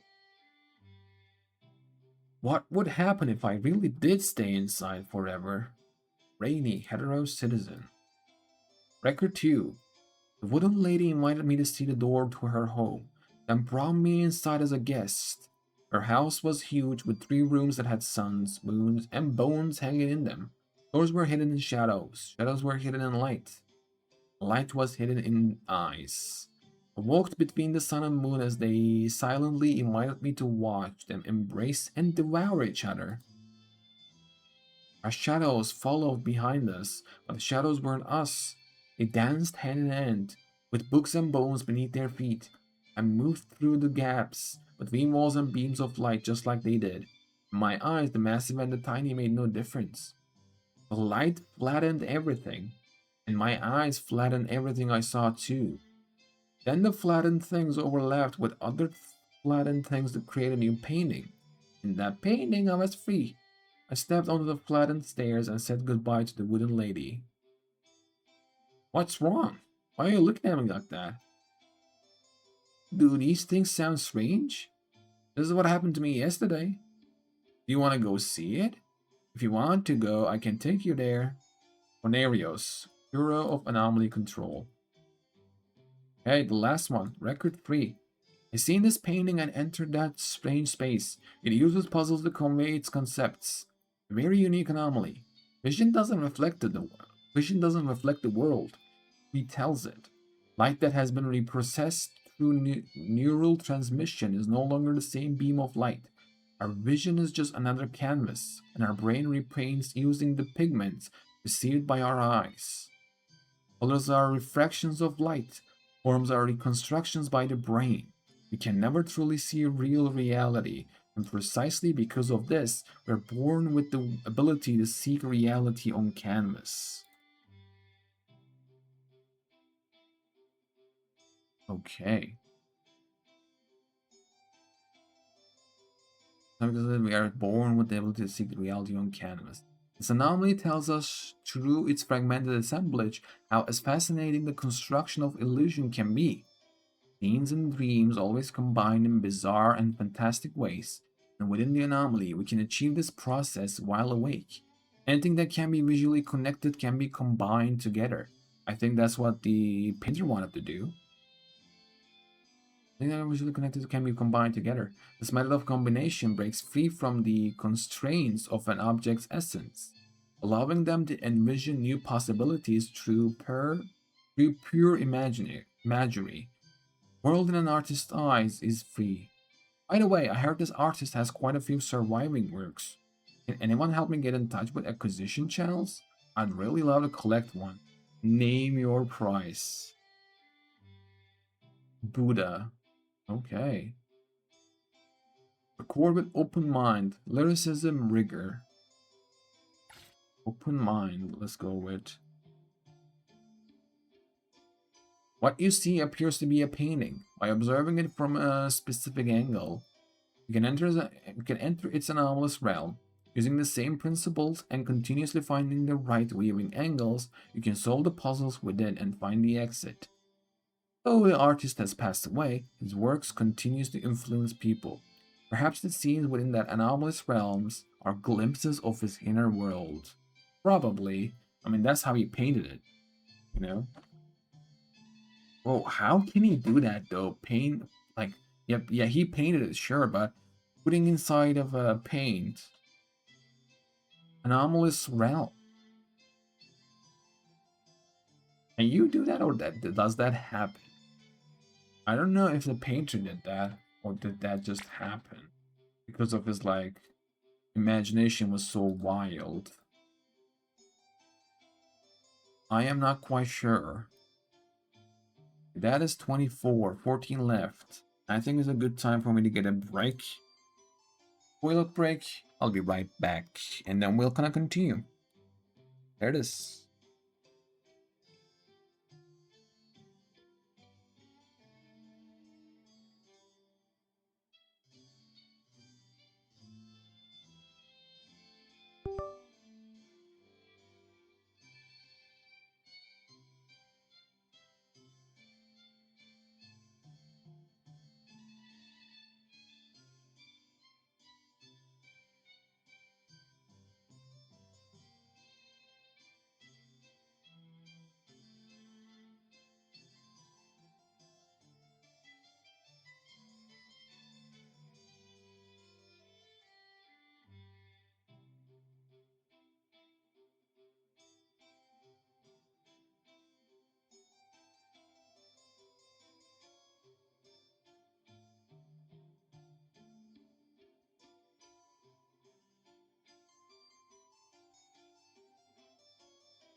Hello. Back. Oh, hello.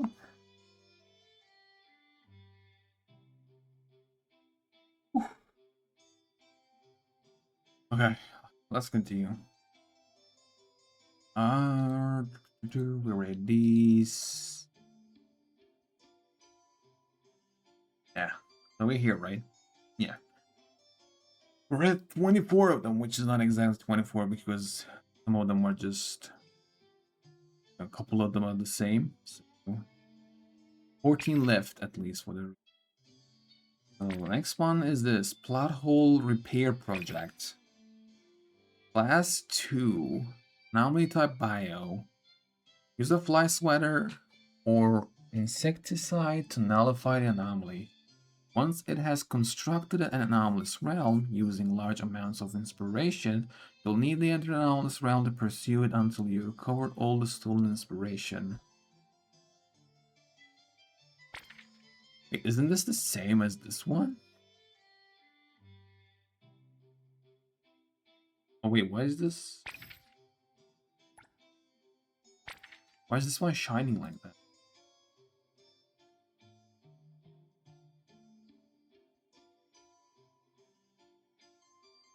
Lightspeed Tagger. A different one.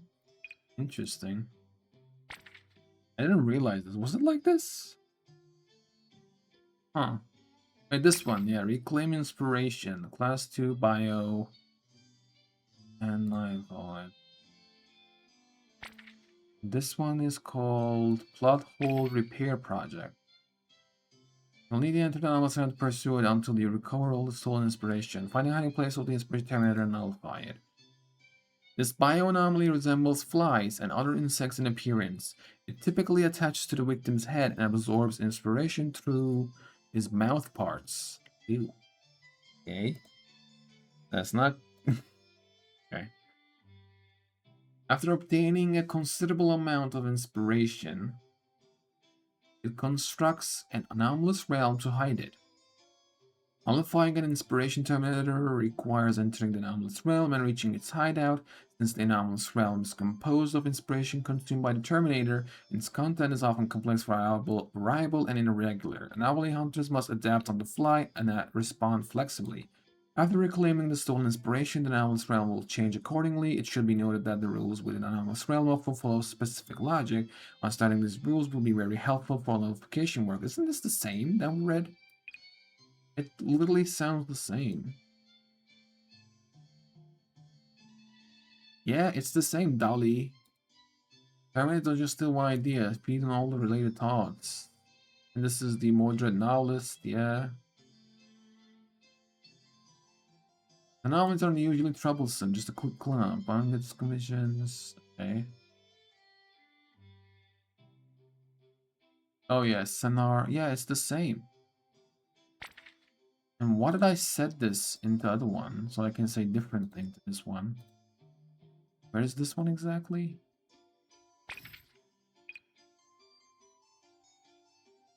So are these ones like written too? Yeah, they are written. Interesting. I wonder what I said to this. Responsible damage they cause isn't too severe, right? So it questioned it.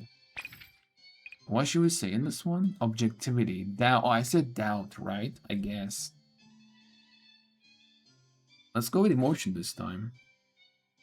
Not only is covering aim and inspiration. Generally. Oh, wait. Was this the same? Oh, I didn't say doubt. I basically said emotion. Not only must be the camera can resourceful inspiration, so the damage they cause isn't too severe, right? Yeah. Oh, that was emotion also. Okay. Okay. That makes it 25. Well, we haven't read it, but it's the same, so. 26th one, which is level... Wait, is this the same? Whose leak is this? Oh shit, I'll read this later too. Oh, you know what? I can't read this. It's fine. Whose leak is this? Level proliferation. Class 3. Anomaly type object. Dispel the anomalous realm outside the elevator to restore it. Recommended action. Explore each floor to find a way to deal with the anomaly outside the elevator. Basic info. If left alone long enough, this situation will naturally resolve itself.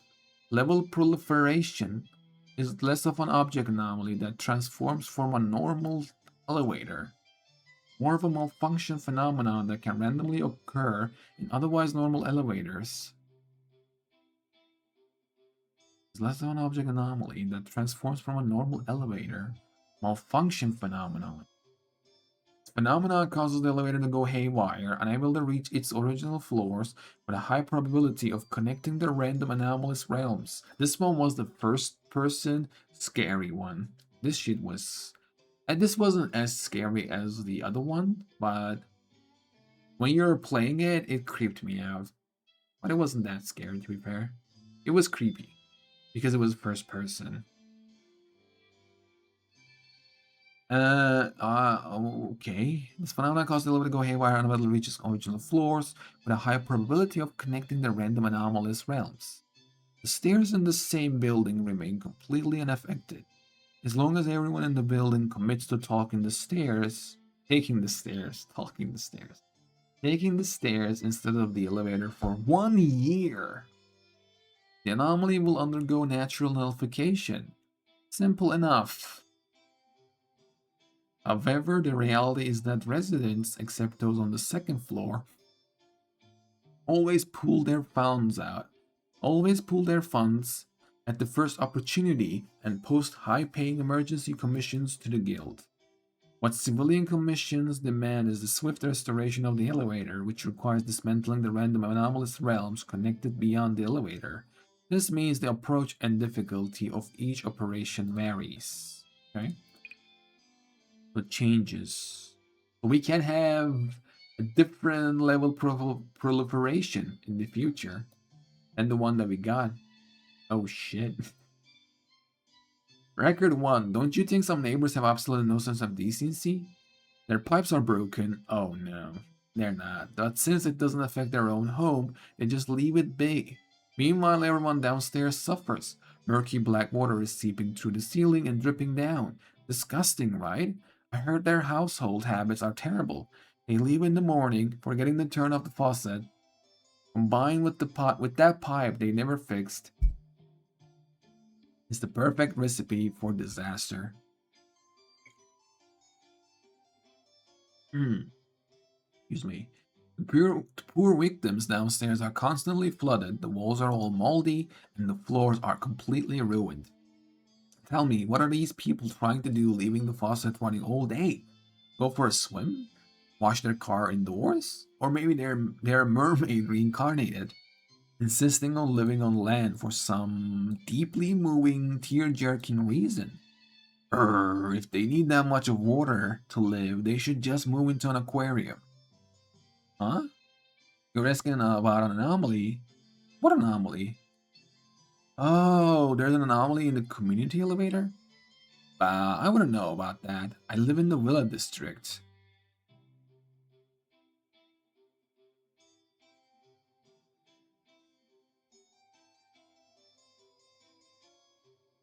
Lady, what is that supposed to mean by Villa district? Does that mean that there's no elevator? Or is that like there's an elevator in the villa?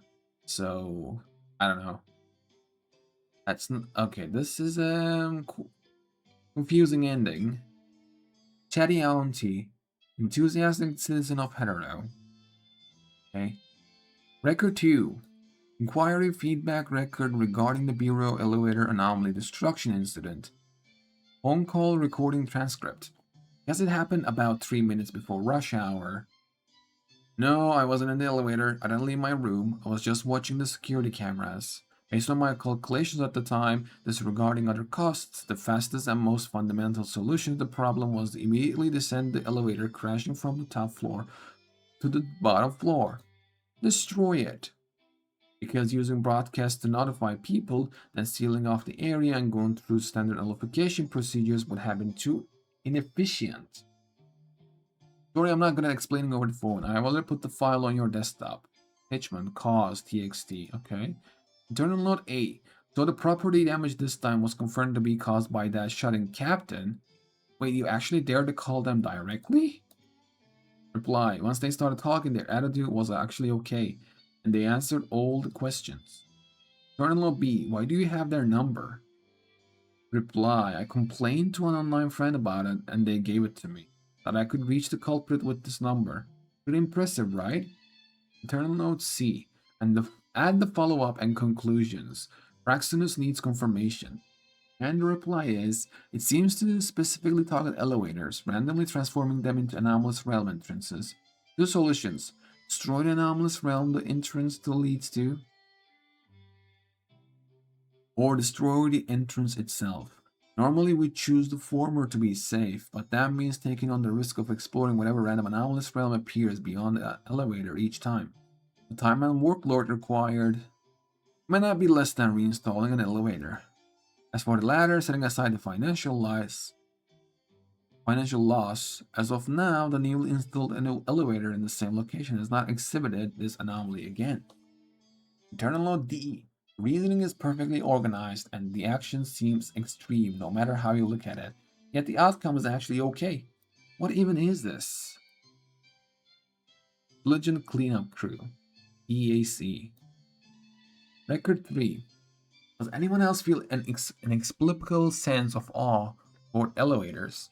I'm not talking about the getting motion sick in elevators, nor psychological trauma for being trapped in one. Oh no. I don't feel this way about cars or planes. Even in enclosed vehicles, I can still perceive the outside world through windows. Elevators are different. Maybe it's because I always had an overactive imagination, and with anomalies existing in our world, I can't help but wonder, when the elevator doors open, isn't it like opening a mystery box to an unknown world? Oh, though technically the elevator car itself is the smaller box. Okay. For example, I imagine the elevator doors opening to find a precision strike laser has reduced my home and all my belongings to rubble. Oh, wait, okay, let me read this. Blood rushes in and sweeps me away, and when I open my eyes, I seamlessly transition into a deserted island survival situation.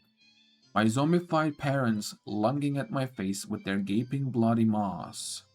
I step out into a perfectly normal looking scene, unaware it's actually a vacuum, and I'm crushed or torn apart in the sensation of weightlessness. Weightlessness. Only to open my eyes again as some white-haired old man covered in scientific instruments tell me the experiment is over. Of course, there is also the possibility of a bright-eyed pretty girl standing outside with an enthusiastic smile, congratulating me on being reincarnated into a fantasy world, where I'll start from level 1 with the worst possible skills and work my way up to becoming the hero who saves the world. None of these delusions have ever come true, but my sense of awe toward elevators hasn't diminished one bit, even after using them so often. Riding an elevator alone is probably the most frequent opportunity in daily life to temporarily isolate oneself from the rest of the world. In those tiny, fleeting, yet extremely frequent fragments of time, I'm placed in a mystery box. The outside world too is a place in a mystery box, but I can't prove it. It remains that it was, and it loses me. When I think about it that way, it actually feels pretty nice. Especially when there's absolutely no single signal in this elevator and I can't even post on Bagel. These delusions become incredibly immersive. Like right now, I'm alone here. The elevator door seems to be inexplicably stuck. There's enough oxygen at least. But pressing the call button for ages hasn't gotten any response. So I'm bored enough to write this rambling essay on my phone. Though normally a single elevator ride would never be long enough to write this much. Since I have written so much, I'll just post it once I get signals again. By the way, there's an emergency start button here. Maybe you could open the elevator doors. I never pressed a button like this before, and without internet, I can't look up whether it's safe to use it in this situation. Sense of presence is incredible. This is the most nervous I've ever been. Addendum. This manuscript was discovered in the drafts folder of the Bagel app on a phone recovered from the elevator car at the scene.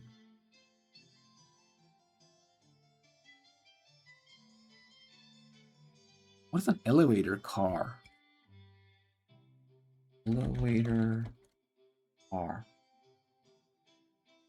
Oh, it's that the whole cabin itself is called elevator car.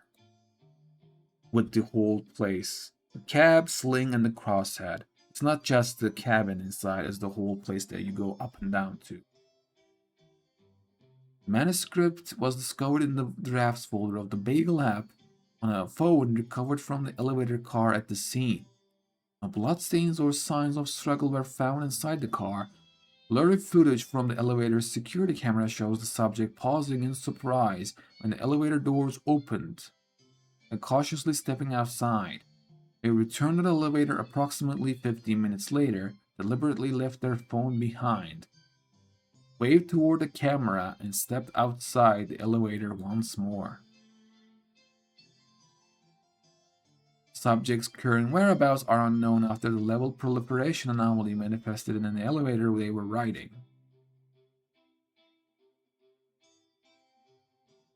It is presumed they became lost in one of the floors of the anomalous realm.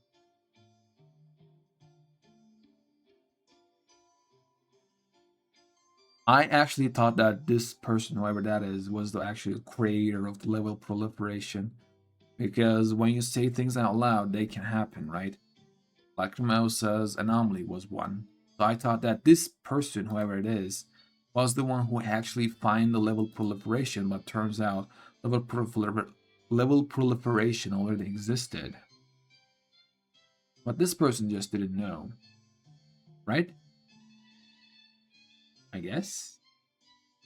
Cord with apprehension, grievance, or with a healthy mindset. Grievance. That sounds interesting, to be fair. For a healthy mindset, apprehension. I don't know. Grievance and healthy mindset. Do we go for healthy mindset or grievance? I don't know. I wish you can look at the other ones too. Probably I can just, if I look at it on the internet, if I'll type on the internet, I can actually find it probably, but healthy mindset. The extra floors spawned outside the elevator by level proliferation are interconnected. Using the elevator to switch between floors leads to different locations within the same anomalous realm. Key to breaking through should be hidden on one of these floors, which is to say, the nexus of the anomaly lies beyond the elevator doors. It would be nice to fix the elevator ahead of time, but if you don't live on a high floor, taking the stairs for a while to get some exercise is also an option. Cool. I don't know. I'm man. Curiosity gets me. I am curious that what would it say? We would click grievance. Okay.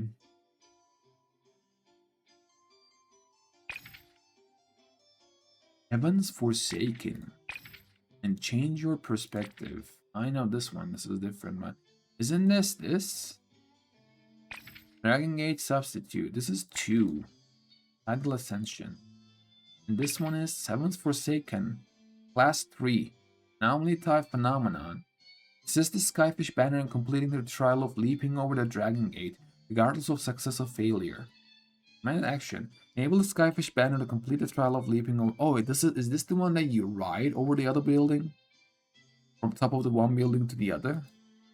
Obsessed with finding and crossing the Dragon Gate, the car continuously descends from the heavens to this place. Okay? Only to return to the sky after failing. But this endless migration is not without merit. When carp that have experienced multiple failed journeys descend from the heavens once more, the storms they bring are proof of their constant transformation.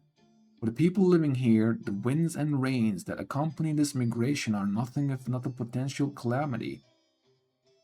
Of course, despite their continuous transformation, their pursuit of the Dragon Gate remains unchanged. When the rains that accompany this migration are nothing but a potential calamity. Of course, despite their continuous transformation, their pursuit of the Dragon Gate remains unchanged, and they will still actively challenge anything that might possibly be the Dragon Gate.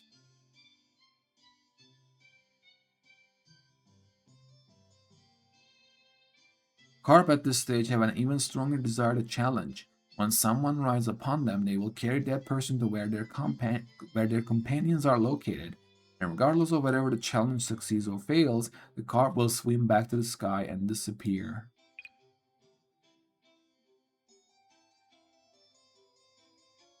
Record 1. Heaven's Forsaken. This is an interesting. It just goes and comes back. Hmm. I hope we get more of this. Okay. I'm still thinking about this. I hope we get more of this. This is a cool one, and they can do cool shit with that. I want more on that. Record 1. This is an interesting too. So that day, just before getting off work, I was scrolling through Bagel and saw a friend's sunset photo. You know how it is. The weather report said it'd be a sunny all week. That kind of weather always produced amazing sunsets. I wanted to send a beautiful photo too, but it was pouring when I got outside. I didn't bring an umbrella, so getting home was gonna be a problem. I had no choice but to order an umbrella delivery. That's cool. There's then an umbrella delivery? What the hell? Okay, I mean it's a weird world.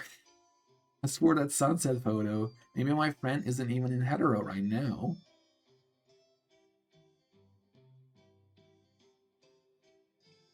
Oh, because of the friend sunset photo. I'm dumb.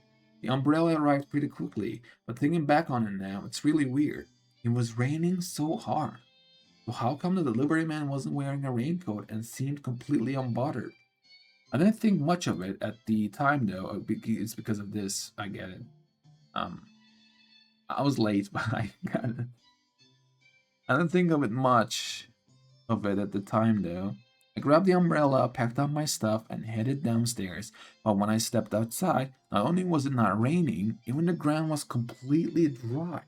My god, at first I thought I was seeing things. It wasn't until I was browsing Bagel that night that I finally figured out what happened. Gotta say, an anomaly is really messed up. What a troublemaker. Locke, manager of Lendrick. Oh, isn't that the car stop? Where you can buy cars? Maybe? Maybe I remember wrong, I don't know. Record 2. People have long suspected that challenging the Dragon Gate, even when unsuccessful, would strengthen the Skywish banner. Participating in Tidal Ascension and the appearance of Tides of Misfortune has confirmed this theory. Tides of Misfortune. While the weather changes brought by tides of misfortune can only affect a small area, we still cannot ignore the potential harm it might cause. Fortunately, its behavioral patterns haven't changed much compared to tidal ascension. Okay. It's important to note that since reaching tides of misfortune requires riding the Skyfish banner, and tides of misfortune often appears on rooftops higher than tidal ascension. Groups attempting nullification together must be very careful as the Skyfish banner only provides limited footing. Also, if you have contracted oddities that are very obedient, it's best not to make them your target. Okay. Edgar. Oh. Okay, I was gonna say, whoever this is knows what they're talking about. It's Edgar. Okay. We have record 3. Storms brought by the current carp are hardly what you call a disaster, but what we really need to guard against is whatever appears after they cross the Dragon Gate. The courts are too ancient, and the Yigash courts archives contain only scattered rumors of him. Him. Who is him? After that great catastrophe, in any case, since ties of misfortune have appeared, perhaps his arrival isn't far off either. We ask everyone to pay close attention to tidal ascension and its derivative anomalies. Take your trials with them seriously and report any new intel gathered during the process to the Yigash court. Lavinia Yigash court. What is Yigash court?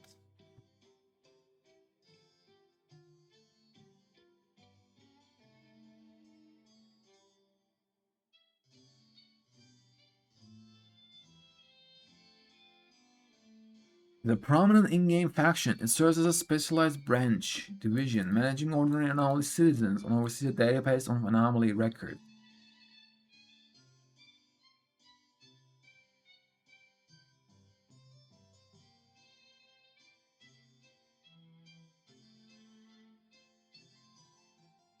Who's him? What's up with the heavens and stuff? They didn't explain anything about heavens, hell, and stuff like that. And we don't know that much about those kind of stuff. Oh, we know these things come from heavens. And now they talk about him, whoever that him is. Gosh, cool. After that great catastrophe, so there's not that much knowledge left. What is the great catastrophe? Is that the one that happened in the beginning of the game, or is that something else? There's record 4. Interesting. Regarding the video of the anomaly, there were many carp streamers flying down from the sky, or I should say river anomaly. Honestly, I don't understand what those who like that anomaly are amazed by. And some even want to go see it in person. Please, if it's just because you think the scene is beautiful, can CG animation technology achieve the same thing? Huh? Isn't this common in movies? Things like "Its life is beautiful" or "Thankful for the gift" almost made me think I walked into a full sanctuary instead of a comment section. Did anyone expect to do some greening on top of those reinforced concrete buildings? Isn't that just creating trouble? And speaking of the much talked about trial of the Dragon Gate, it made me feel that there are an unusually large number of people who are being played without realizing it. First of all, these fish are semi-transparent. You can see it if you look closely, right? They have no physical form, right? Ah, they do. I write this one. Yeah, you know, you actually can't block them because they can completely pass through your body, and most attacks can't possibly harm them, right? I guess. I don't know. I can hit them, but I don't know if that's because of my Esper abilities. They can jump over if they want and continue to fight if they wish, but they deliberately act as if they can be blocked by humans, as if they're truly undergoing some kind of trial. Oh, so use a bunch of manpower to put on a show and play around with them, being careful not to block them too perfunctorily lest they succeed. When clearly, if they wanted to succeed, no one could stop them? Two kids squabbling in the neighborhood entrance is more of a back and forth struggle than this, right?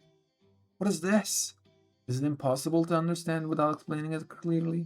So many people play along with Anomaly and then phrase it as cute, which amuses me because in the Anomaly's eyes, we are the one who's adorably foolish. In the end, isn't it just the same old malicious Anomaly behavior? Forcing humans to comply with its rules, punishing those who don't? Oh, this dude is just freaked out. He's overthinking these things. I get it. So as long as the form looks good and there's a bit of sweetness, everyone will think it's a good anomaly. Even the fact that this anomaly has harmed many can be conveniently forgotten. Hit me with the "ooh, don't be such a grumpy conspiracy theorist." I was gonna, yeah. Which is fine. I feel like I read this before. I feel like I know about this thing. It's fine. From now on, everything will be viewed from a positive angle, interpreted in a good light. Much positivity, much love. Wowzers. Ignorance really is bliss, huh? Isn't this the person who slept before hearing the story? I hate you. You have no right to talk. No? Yeah. This dumbass person. I hate this person. They slept on the most important part of the story, and we don't know what actually happened, and now here they are, complaining about what they're seeing. Get out of here, bro. Or lady.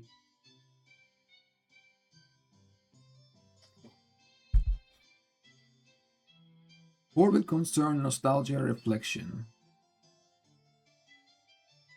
Nostalgia? Iso misfortune is a derivative anomaly of tidal ascension, sharing the same nexus and accompanying Skyfish banner as tidal ascension. The only difference might be the storm that appears alongside tides of misfortune. Strangely, the fish streamers that appear in tides of misfortune seems extremely restless. The most direct manifestation of this is a fish streamer that welcomes opponents on their way to the tides of misfortune. Though the journey is somewhat dangerous, it's still quite a wondrous experience.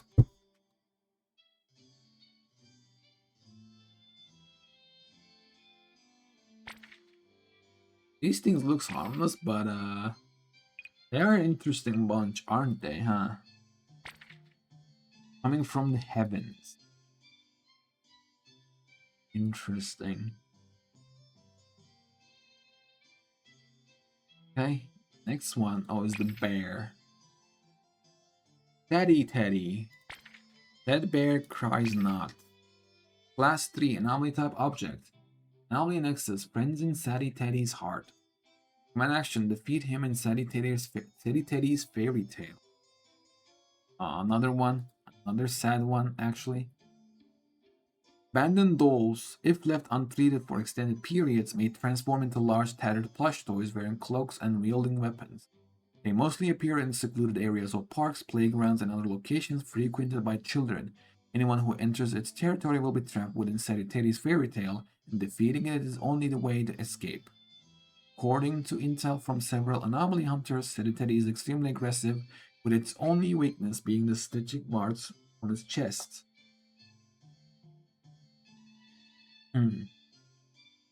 Note, Teddy is suspected to not attack children who wander in by mistake, though this remains unconfirmed. So basically attacks, if it's true, so they don't attack the children, but they attack adults, which is like a grown-up children that they gave up from the toy. Poetic. Record 1. Resident Association holds free events from time to time, mainly for the elderly and children in the community. The event funds are usually collected in advance, and everyone chips in together. Once we have enough, we throw a little celebration. Brent called me over to help out by dressing up as a mascot to entertain the kids. So I was pretty shocked when I saw someone else dressed as a big bear mascot.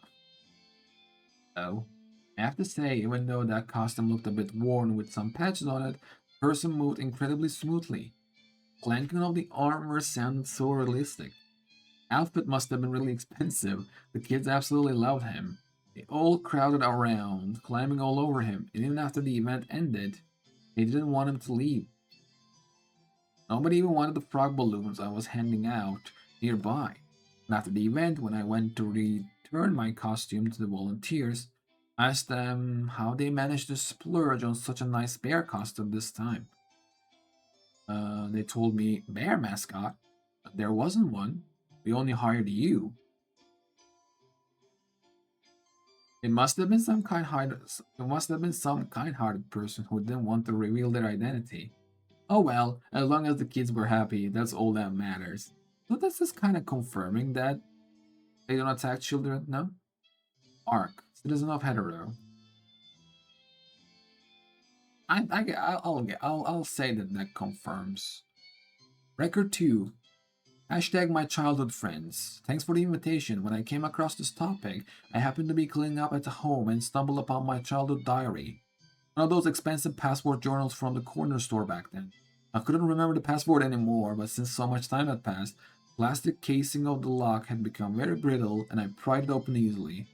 Even though I was 100% sure it was my own diary, unfamiliar handwriting and events I had no memory of made it feel like it. Huh? Even though I was 100% sure it was my own diary, the unfamiliar handwriting and events I had no memory of made it feel like I was peeking into someone else's diary. Maybe I'm setting this up too much, but anyway, I found some pretty interesting stuff, so I wanted to record it on Bagel. Why can't mommy and daddy see Nini? Nini is sitting right there on the bench. Her white dress is so pretty. I want to dress just like hers too. But mommy won't buy it for me. Mai said he couldn't see Nini either. I told him Nini has two braids and wears a really pretty white dress. And she's as tall as me. And then Amai could see Nini too. I also told Linden and Sungzi, and they could all see Nini. Only the grown-ups can see her. Oh well, I guess grown-ups don't know everything after all. Is this like an imaginary friend thing? I mean, like every fantasy game has this, I guess. Like imagine children all have always these imaginary friends. When they grow up, they lose it. But why doesn't she remember? Most normally they have to remember. Only the grown-ups can see her. Oh well, I guess grown-ups don't know everything after all. Not a bad thought. Not a bad thought. Lin said his friend is really strong, and it's true. He can lift a chair with one hand. So Lin's imaginary friend?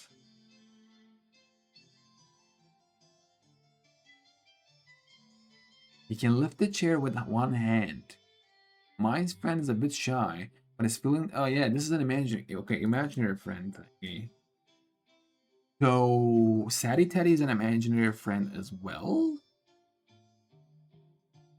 Lyndon said his friend is really strong, and it's true. He can lift the chair with one hand. My friend is a bit shy, but is willing to play with us too. Sangzi's friend is a white little dog, and we all got to pet it. This is our secret. Nini's a bad person. I hate her.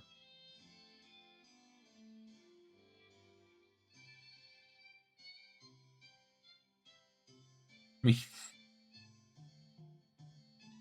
Okay. Children stuff. It's fine.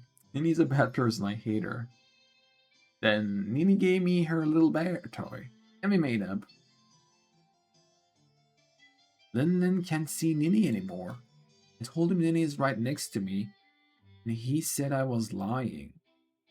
He doesn't want to play with me anymore, but Amaya and Songzi can still see her.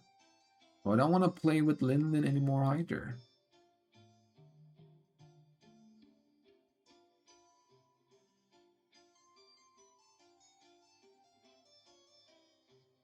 So Nini is the imaginary friend. Nini is a bad person, I hate her. Nini gave me her little bear toy and made up. Linden can't see Nini anymore. I told him Nini is right next to me, and he said I was lying. He doesn't want to play with me anymore. Amaya and Songzi can still see her, so I don't want to play with Linden anymore either. Mai's friend disappeared, and Sangzi's little dog is gone too. I asked Sangzi where his white little dog was, and Sangzi said he never had.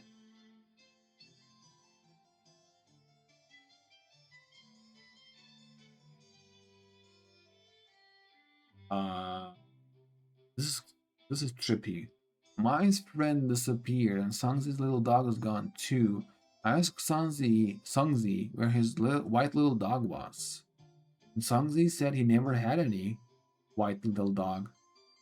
All their friends are gone. Now only I can see Nini. Why can't they all see her? They all say I'm lying, that I'm making it all up. But I'm not lying, Nini is right here. Mai doesn't want to play with me anymore either, so I lied. I said I couldn't see Nini anymore too. And I could play with Amai and the others again. But I still like playing with Nini the most. After that, Nini never appeared again. Messaged my parents to ask, and they said I never had a friend named Nini when I was little. They did buy me a few teddy bears though, but they don't know where those went either. Kids really are so imaginative. The rest of the diary wasn't very interesting. So I'm planning to organize all the stuff and throw it out as recyclables. Recyclables? No follow-up. User deactivated. Bagel.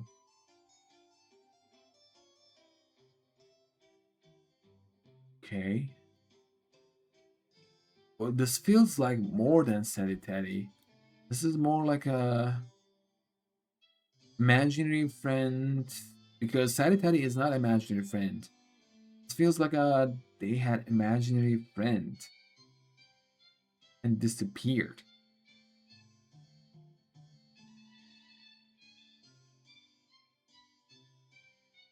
I am confused, to be fair. Am I wrong? Isn't this like more than meets the eye kind of stuff? Was that an anomaly? Is that like a why? And the other thing is that why is the user deactivated? Does that mean anything?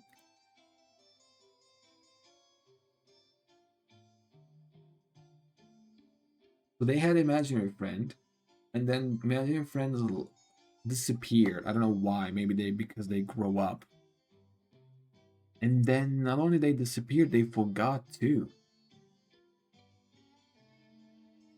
Hmm. The activation is like it makes this even more creepy than it normally is. Hmm. Record 3. Yeah, I ran into it while delivering packages. Wow, that anomaly hunter was so pitiful, getting chased around everywhere by a big bear doll, so I stepped in to lend a hand. Its armor was actually super sturdy. Luckily, Lady Haniel, with her incredible eyesight, spotted its weakness right away. I saw a black shadow streak across 2 pages. In the next panel, the pink-haired protagonist gracefully landed while the unbreakable bear warrior behind her was split in two and collapsed to the ground. Final frame should show Lady Haniel's freeze frame close-up. Yes. Ah, I'm getting off track. Off track. As for the little bear doll left behind after nullification, I asked the old lady at the tailor shop to fix it up. When we defeated the doll, a little wooden horse fell out from the cotton stuffing. That badly beaten anomaly hunter said it was his favorite toy as a child, and he couldn't even remember when he lost it.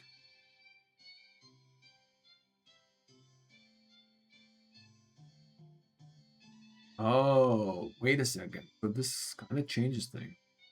Is like Steady Teddy an anomaly that eats other toys? Makes you forget those? And he couldn't even remember when he lost it. Afterward, both the wooden horse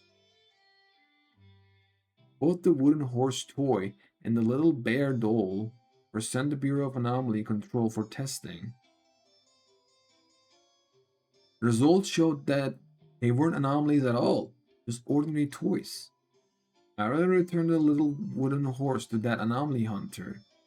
I wanted to give him the little bear doll too, but before I could, he ran off faster than when he was getting beaten up. I still can't help but wonder about it. Abandoned toys, a beaten up anomaly hunter. Could be? Was that big bear doll a guardian spirit of the toys, punishing people who don't cherish their toys? That's the case, then were we actually the villains in this fairy tale? Aniel, Stereo Express. I mean, that makes sense, but when you did this. But it's kind of trippy when you think about songs that has a little dog.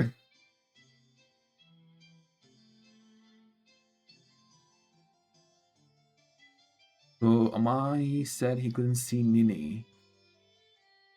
Nini was like a doll, but the parents can't see it.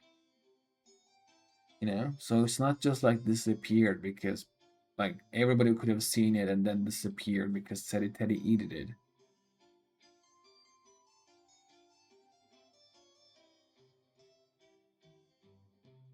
Lyndon and Sangti can see it too. Only grown-ups can see her. Oh well, I guess grown-ups don't know everything after all. Lyndon said his friend is really strong and true. He can lift a chair with one hand. My friend is a bit shy, but is willing to play with us too. Sangti's friend is a white little dog. We all got to pet it. This is our secret. And he gave me her little bear toy we made up.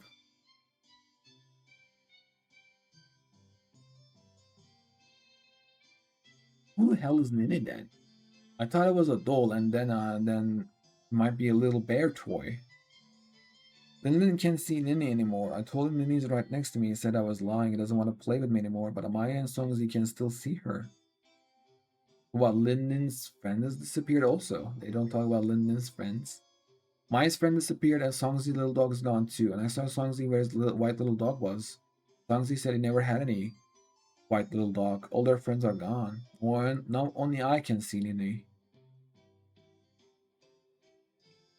It's either about like them growing up. It's either like Teddy is actually right.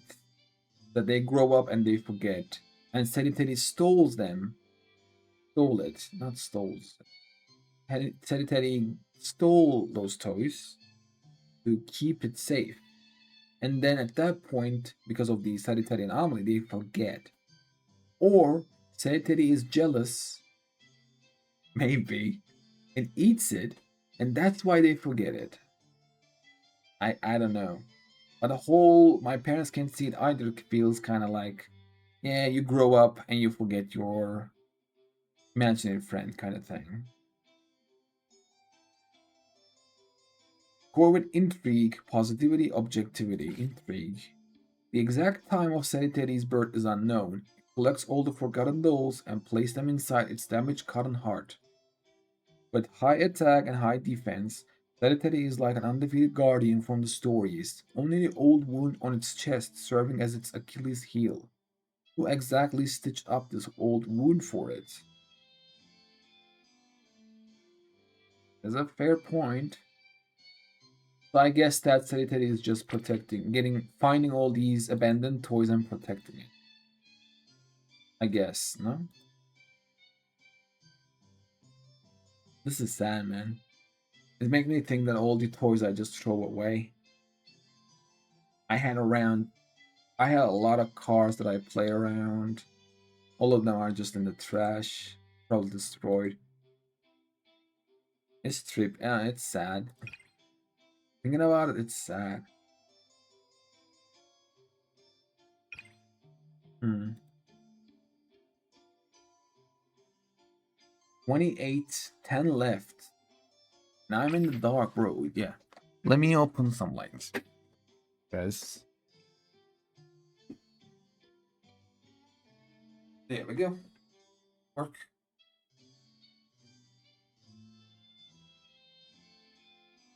So, 29. Change your perspective. Unyielding rejected plan. Oh, this one. This one was a cool one. You were looking at it from like a 2D perspective. And we were trying to climb all the way to the top of the building by using these plans. This was cool. Class 2, anomaly type object. Most of the anomalies are like forgotten things now. Like abandoned, forgotten, thrown away, which actually makes anomalies most of the time sad.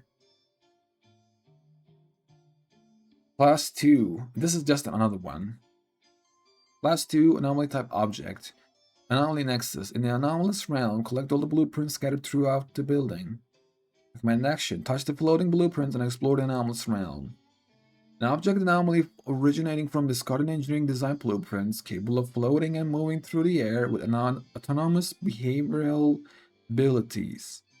The design in the blueprints point to the building where it resides, though this proposal was abandoned during the architectural design phase. This anomaly exhibits active human trapping behavior, attracting targets by displaying blueprints and rapidly expanding the envelope them when they approach, subsequently teleporting them to its anomalous realm. This space appears to be a three-dimensional projection of design sketches, with hand-drawn sketch-style building, clusters on the periphery, and a building matching the blueprint design at the center. The anomaly disperses itself into multiple blueprints that wait throughout the building. Yeah, you get more when you climb up. With some blueprints capable of granting readers the ability to distort space. Yes. Though the activation conditions remains unclear, to date, all witnesses who entered the anomalous realm have safely returned within 1 hour. It's worth noting that construction of this building came to a temporary halt during the building period, with changes in both designs and construction teams. According to reports, the building's original design proposal was abandoned due to its overly distinctive style, which caused strong dissatisfaction among the design team. The original architect once climbed the unfinished building in protest and was ultimately expelled and dismissed from their position. See, another one was just abandoned.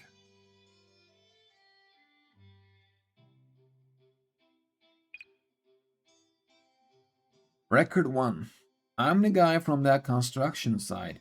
We'd already clocked out for the day and we were planning to grab a few drinks, but halfway through my first beer, I realized I left my tools on the rooftop. I remembered the weather report said it would rain that night, and I'd even covered all the machines and materials with tarps before leaving. But somehow I forgot about the tools. If those things got soaked, it would have been a disaster. No, no, not a safety issue or anything. Broken tools can be replaced with new ones, but they dock my pay. Isn't that awful? It is actually. Shut up at the thought of losing money and headed back to the site. Before I even got upstairs, I heard rustling sounds coming from inside the building. It was late at night.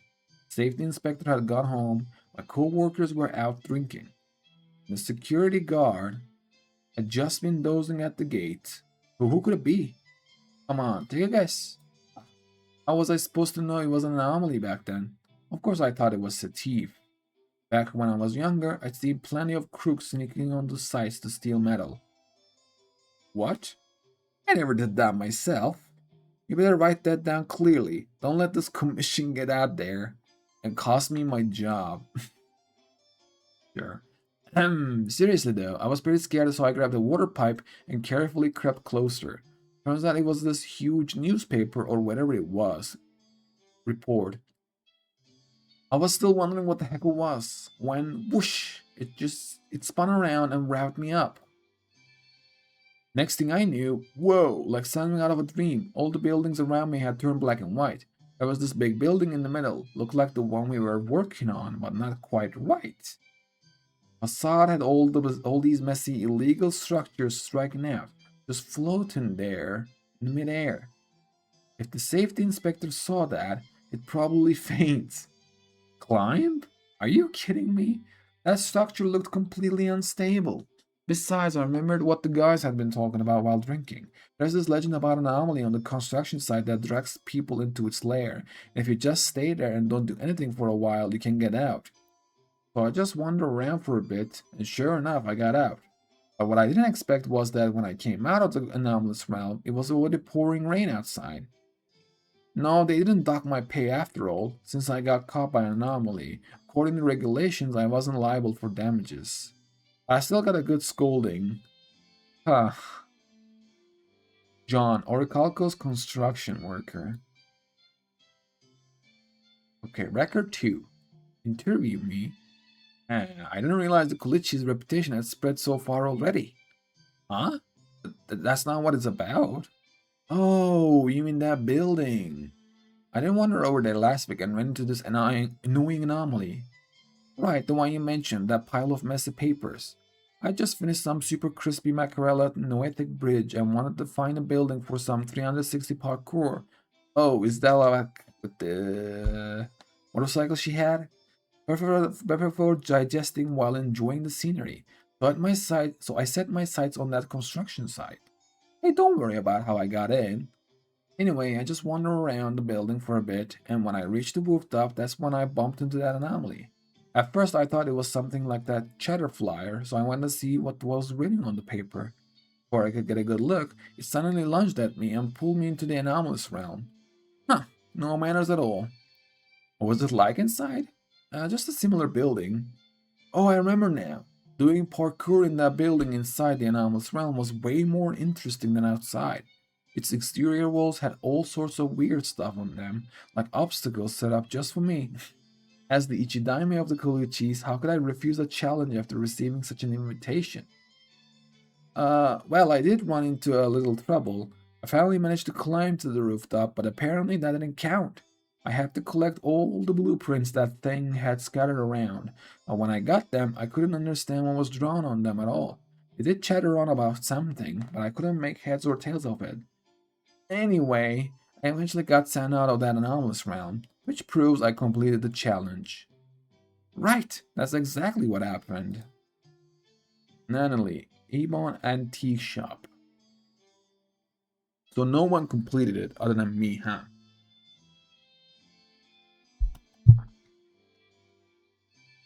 Does that count as like her completing it? I mean, yeah, she's collected them all. They did chatter on about something, but I'm gonna make heads or tails of it. It's like use it on the future because it's so cool, no? Isn't that what it said at the end? It's like use Miss Perfect design. In the real world, you deserve it. Kind of something like that. Record 3. Those blueprints and that messy building facade in the anomalous realm. There's more to them than meets the eye. Anyone in architectural design should know whose work what that is, or rather, which group of people were behind it. Back then, during Hetero's high-rise and commercial district development phase, some developers hyped up a concept. They would design all the building facades on the commercial street as one unified plane,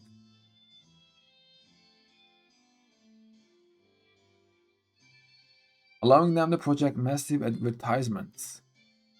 It caused quite a stir at the time, and an old-school architectural design scholar took the lead in publicly opposing it, believing that architectural design should serve citizens and the urban landscape, not advertisement for these big corporations.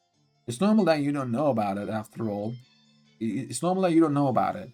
After all, that concept never actually came to fruition. It was just an attention grabbing gimmick at the end of the day. But that stubborn old gentleman didn't stop there. He kept attacking the concept, and eventually the entire design industry. One day he suddenly took extended leave with no campus courses or projects. Eventually, he quietly left the design academy. That's right, many people suspected he faced some pressure from the industry. But no one really knows the truth. Angry students wanted to figure out what happened and tried to contact him but got no response. They attempted to investigate through the school, but were only met with delays and dismissal.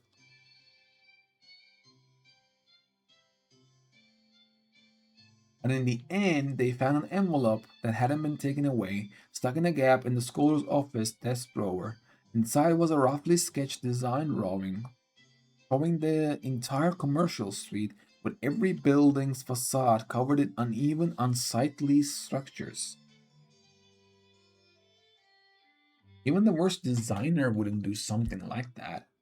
No one knew if it was the scholar's work or what it was trying to convey, but as you have seen, those blueprints that became anomalies and that building in the anomalous realm, they all inherited this incomprehensible design. It's their kind of secret code, and their revenge against this city, against all cities. You see any building with this kind of design? It proves that some lucky guy succeeded. Special art? Haha, I wonder who invented such a far-fetched term. The word art sure is convenient, but compared to the orderly cubes packed with cities and covered in advertisements, I'd rather see more of these ugly artworks. Anonymous senior architect. Maybe it's the same dude. He's just talking about his own legends.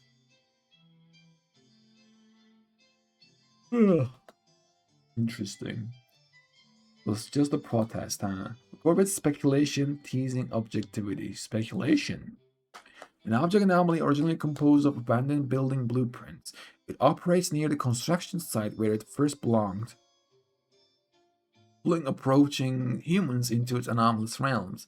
Within its anomalous realm, different blueprints can be used to warp space from various directions, allowing one to find new pathways forward by shifting dimensions and collecting blueprints. Design on this bizarre building's facade doesn't seem to serve any practical function or aesthetic expression.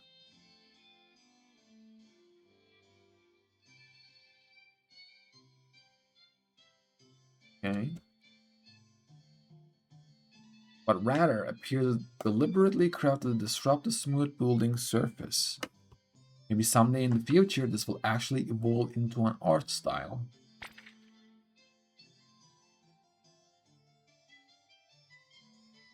Someday in the future, they keep saying that.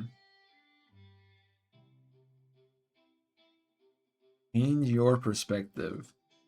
An interesting one. Again, another one that has a potential that we can have more of. Cool. Protest.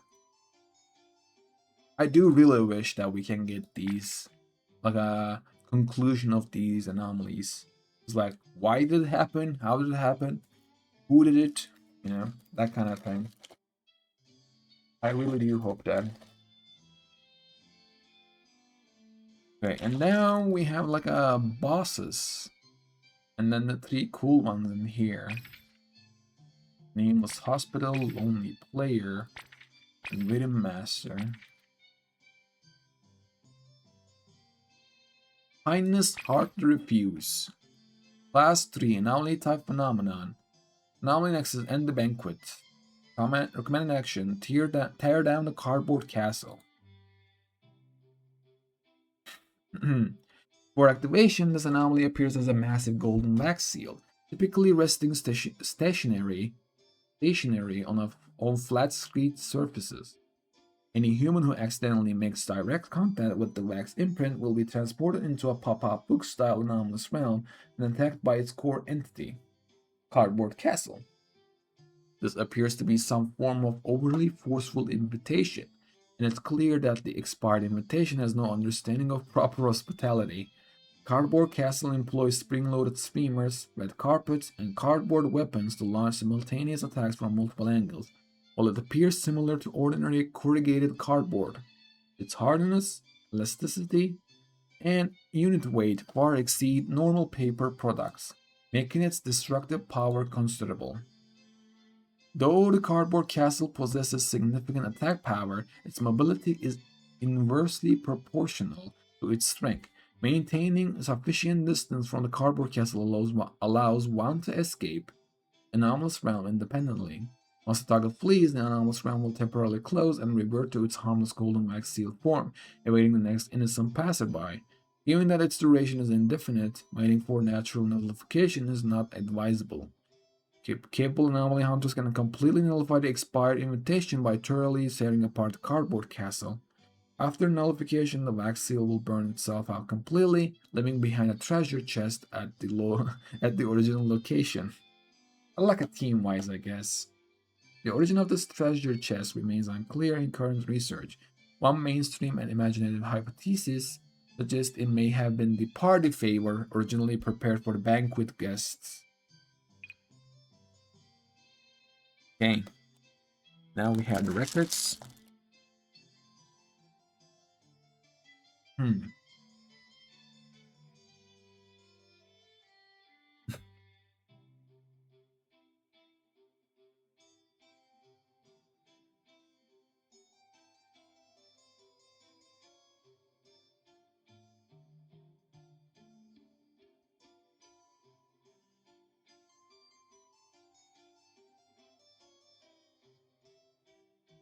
Hmm.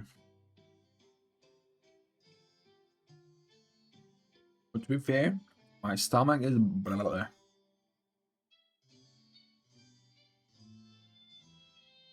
But we're moving on. Hmm.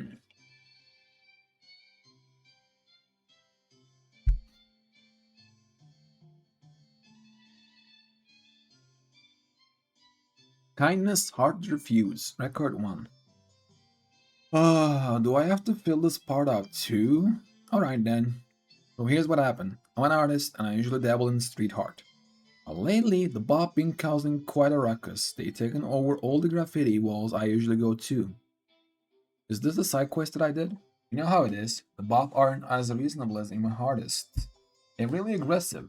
Anyone who dares to paint over their masterpieces is gonna get beaten up. I'm getting off track here. Anyway, I really had nowhere to express my creativity, so I had a bright idea to find some manholes on the street to beautifully. Wouldn't get in anyone's way, wouldn't mess up the city's appearance, and the security office probably wouldn't mind, right? I thought I was a genius. So I grabbed my paint and went looking for manholes. But as soon as I got to the street, I saw something round and golden in the distance that looked like a patterned manhole cover. I thought maybe a fellow artist had the same idea, so I got closer to take a better look. Suddenly, the fog started rising all around. When it cleared, the sky had turned a sickly yellow color. There were trees and streetlights made of cardboard anywhere. And this castle that looked like a stage prop from a play. Even then, I still thought it was some installation art by that fellow artist, but I wasn't scared at all. While I was trying to figure it out, that castle sprung to life. First it shot out some streamers. Then it set up a bunch of machine guns and cannons and started firing at me. I got so scared I couldn't think about anything else and just ran. Machine guns, holy. I ran really far and I looked back. Everything was gone. And when I looked up at the sky, it was blue again, like it was all just a dream. I'm not saying I miss it or anything. Thank goodness that creepy thing didn't chase after me. Though I have to admit that pop-up book design was actually pretty creative and really sparked my imagination. I'm just saying, next time I'm definitely going to stick to finding empty walls for graffiti. No more bright ideas. Pico the Unlucky Street Artist. This might be the side quest one that I did. I don't remember the name of that one. So, maybe. Record 2. Bureau of Anomaly Control internal document. Clearance, internal public, department, contaminated 2. Submitted by Mint.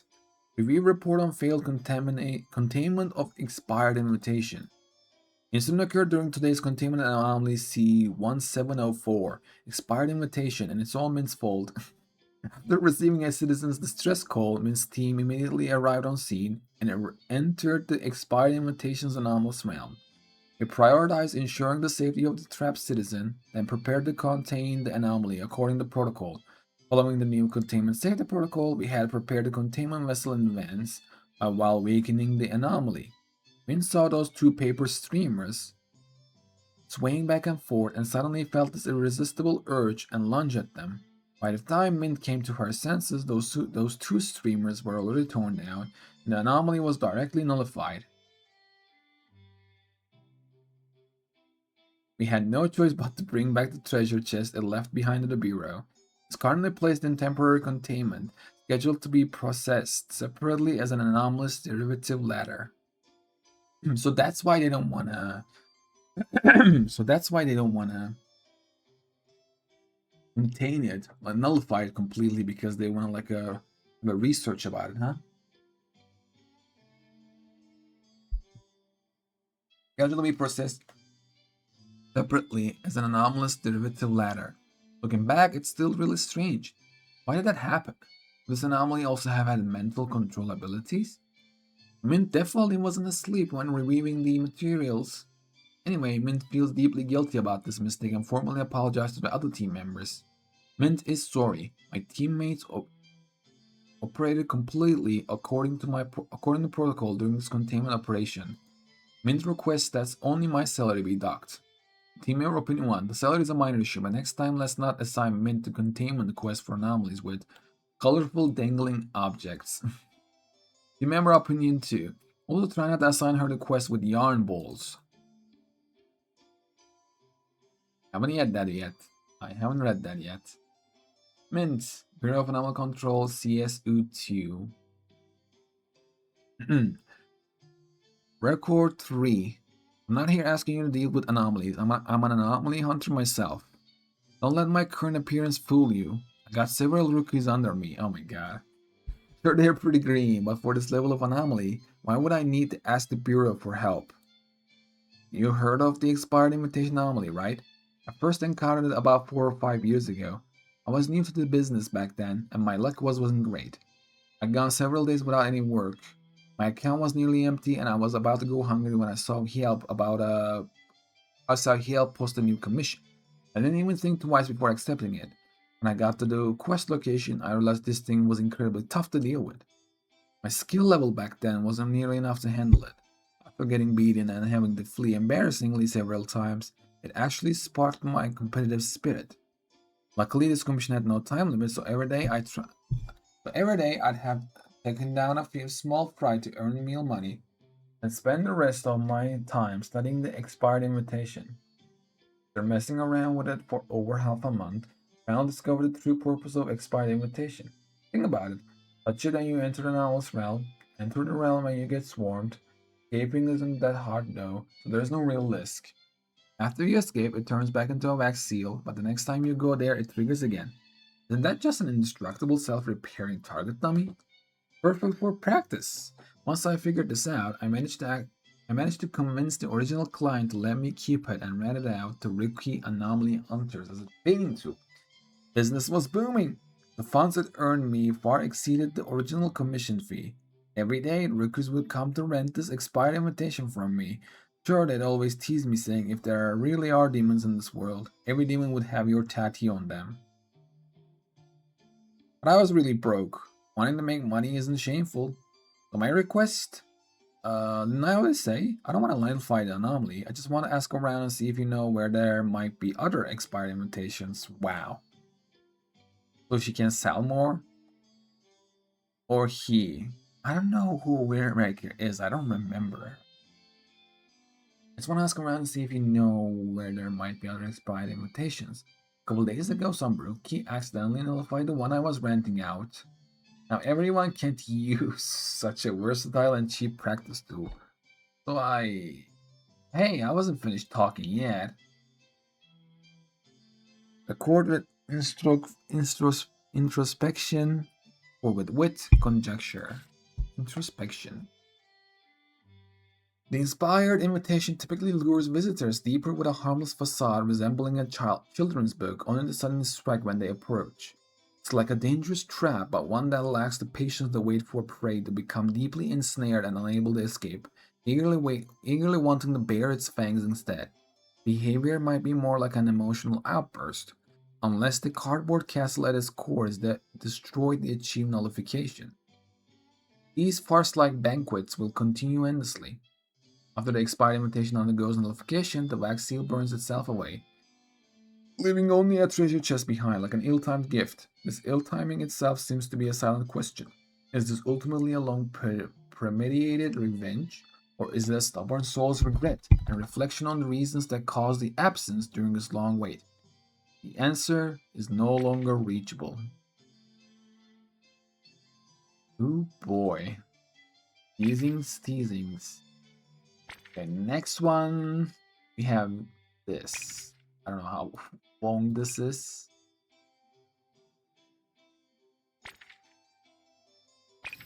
To be fair, my stomach is kind of, not my stomach. Oh, I cannot read this. This one is a little bit shorter. Mammon, class 5, anomaly type bio. Is all of them 5 in here? The prisoner is 4.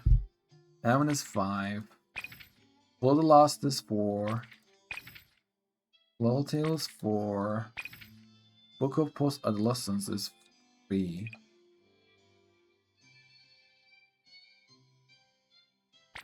There's 5 records on that?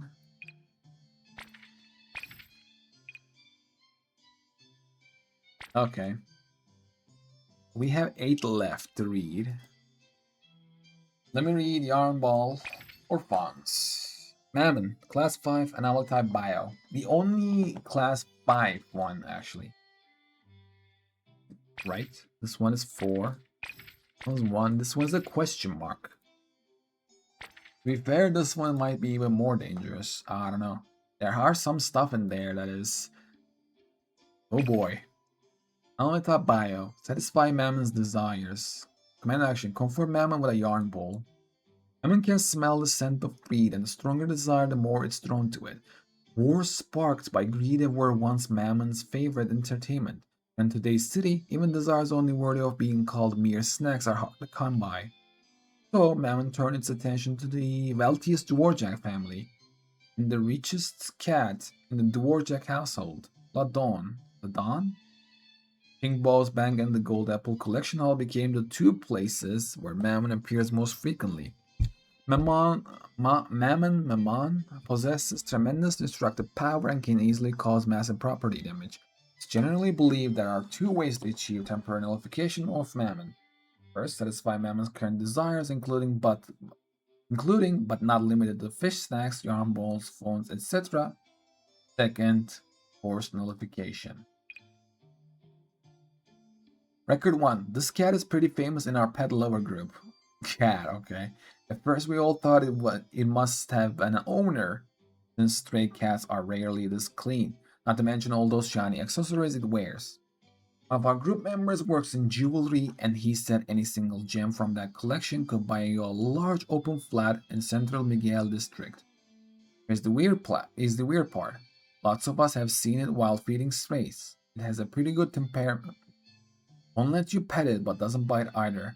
Someone in the group tried to adopt it, but after finishing the frozen dried treats, it just ran off.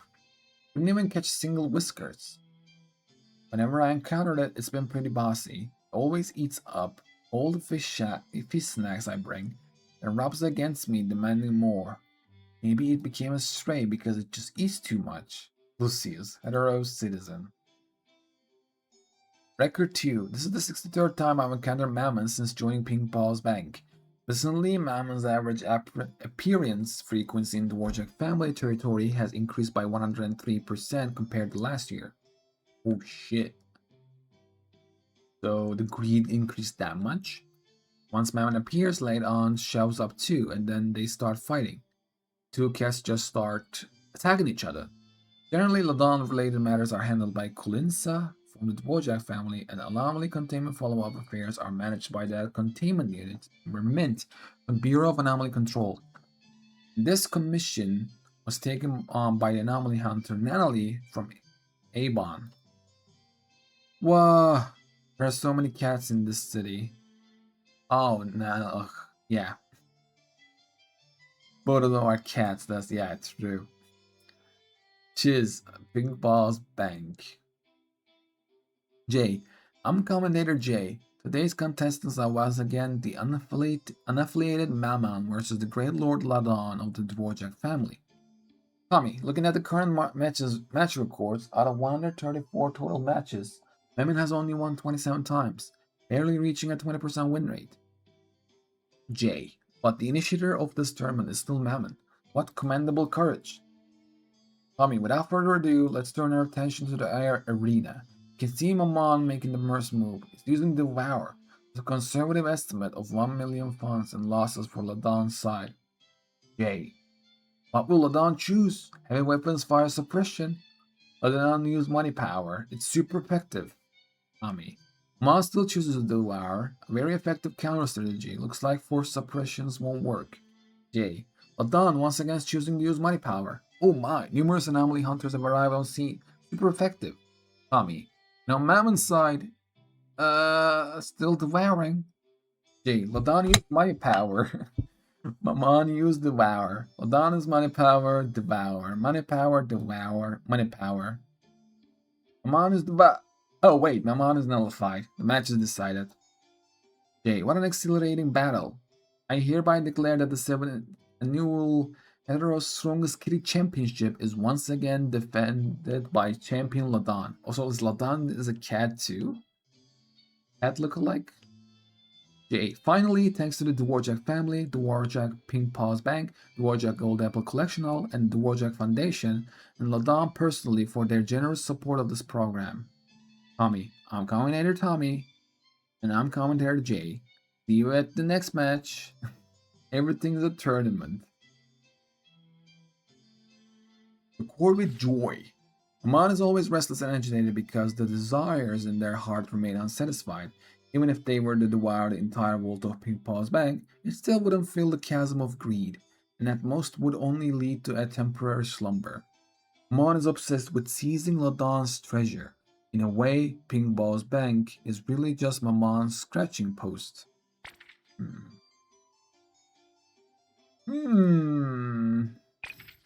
Okay. Next one, Nestbound Bird, Class 4. Nominata Bio. Find the nest of the nestbound bird and defeat it within. Right? Defeated within the nest. A giant mask-wearing avian anomaly that lures lost children to its nest. It tempts abducted children into calling it mommy. Once successful, the children lose their sense of self, forget their past, and come to sincerely regard the nestbound bird as their mother. However, the nest-bound bird does not think to nurture or care for these children, and simply keeps them trapped in its nets. Possessed children means to be a mother. It revels in nothing more than this self-satisfaction. The nest-bound bird views anyone who comes to the rescue of the children as thieves attempting to steal them away, and will launch vicious attacks against such individuals. Isn't this the one that Hotori helped us story-wise? There's like a whole cinematic. The Hotori comes and actually helps us defeat Nestbound Bird. Record 1. Whoa, I never knew the stories Mom told me weren't just to scare me. They're real. I actually met that thing. That day I had a fight with my mom and ran away from home without even eating lunch. I was gonna hide at Grandpa's place, but I got lost. I came to my senses. I found myself in a really dark place for some reason, with thick fog all around. I couldn't see anything. It was so quiet there, except for some weird bird calls every now and then. It gave me the creeps. So scary. And I heard it calling me. It sounded just like Mom, telling me to come home because it was dangerous outside. I said okay without thinking. The next second, a huge claw grabbed me. I was so scared I shut my eyes and screamed. When I was put down again, I was in a place that looked like a bird's nest. The thing that brought me there was a big bird wearing a mask, and it wrapped its wing around me. I peeked through the gap in its feathers, and the nest was all dark and creepy too. There was a really, really big egg in the middle. I thought it was the big bird's baby egg. It was already broken. Is that the whole reason to Anomaly? Because like they stole Nespan bird's children, or like their eggs? The big bird spoke, and it sounded exactly like the voice in the fog. He told me to stay with it forever, to stay with mommy. He said, "You're not my mom, though."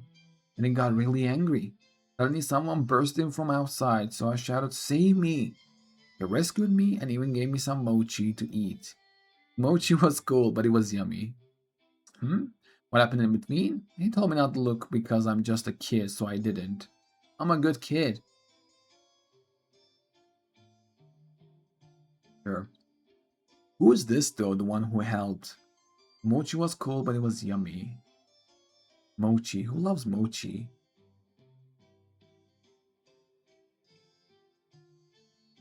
I actually don't know who loves mochi. Maybe by song, Skia, but Skia is not a. I mean, if that would have been Skia, I think Jay, as this person who write this one, would have come out and say, "Yeah, it was like a dog-looking thing. He rescued me, even gave me some mochi to eat. I don't know, maybe mochi was cool, but it was yummy." Jay, citizen of Hetero. Record 2. I was handling some personal matters on the outskirts when I suddenly heard a child's voice. Hold the sound to check it out. Ha! No way I could just ignore a kidnapping happening right under my nose. Why didn't you need to go into the gory details? You want them? Such a hassle. I don't remember much anyway. That bird kept squawking at me, calling me a thief trying to steal its child. So noisy. Can I summarize any patterns about where the nest-bound bird builds its nest or how it abducts children to help with future rescues? That's hard to say. From what I know, this bird has some kind of twisted obsession with being a mother. It goes all out building this spacious, luxurious nest just to prove what a devoted, self-sacrificing mother it is. Though if it were really such a responsible mother, why doesn't it raise its own child instead of stealing other people's children to raise as its own? Maybe because we stole her children. This looks like another sad one. Probably they stole her children because they're eggs, and now it's an anomaly. Like a mother who looks that just steals others' children because that's how she learned. He stole my children, so I'll steal theirs. I'm gonna make my own children, I guess. Didn't its real child go missing because of its own negligence in the first place? I don't believe so. That's for why I was so keen to that kid's voice and found him so quickly. No child will be playing in a cemetery, right? That's what I thought at the time. By song. Allegedly a helpful citizen. Oh, okay. So this one was by song. Oh. I was handling some personal matters on the outskirts. Yeah, he was just chilling. He's lying. He's just going to that secret place that he always goes to, and he was probably chilling. Record 3. I heard that some people go out of their way to find the nest-bound bird's nest, hoping to score some treasure. Doesn't the store go that the... Doesn't the store... No, wait. Doesn't the story go that the nest-bound bird was so busy collecting gold and silver thread for its nest that it's neglected its own children? Oh, so is that a story? The nest-bound bird was so busy collecting gold and silver thread for its nest that it neglected its own children. That nest must be overflowing with jewels and riches. Ugh. Only someone who's never dealt with the nest-bound bird would believe such nonsense. One look inside its nest and you'll know the truth. There's nothing there but despair. Maybe that's a bit dramatic. Let me put it this way. Okay. The only materials the only materials used to build that nest are emptiness and heartbreak. Anyone who's heard that bird's mournful, pitiful cries would find it hard not to shed a tear. Oh man. Even so, we can't show it any mercy. We must carry out nullification for the sake of all the families it has torn apart. We must carry out nullification for the sake of all the families it has torn apart. For all the children who lost themselves after being lured away, and for my own child. Maybe I'm the only one who thinks this way, to carry out nullification to end its suffering. Perhaps that too is a form of kindness. Anonymous Anomaly Hunter. Oh man. Record with denial, doubt, objectivity. Let's go with objectivity. Bioanomaly that lures lost children to its nest. Once it succeeds, it never allows its children to leave. It views anyone attempting to rescue the children as thieves trying to steal them away because she probably had that before, and launches vicious attacks against them. Such a terrible thing.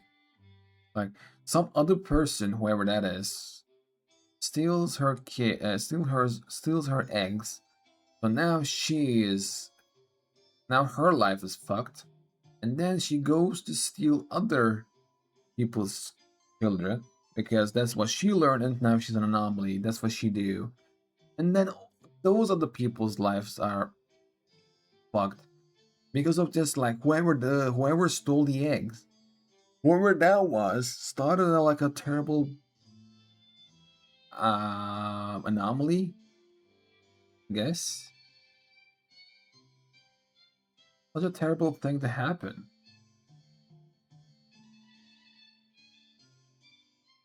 And all of that because of a greedy person, probably.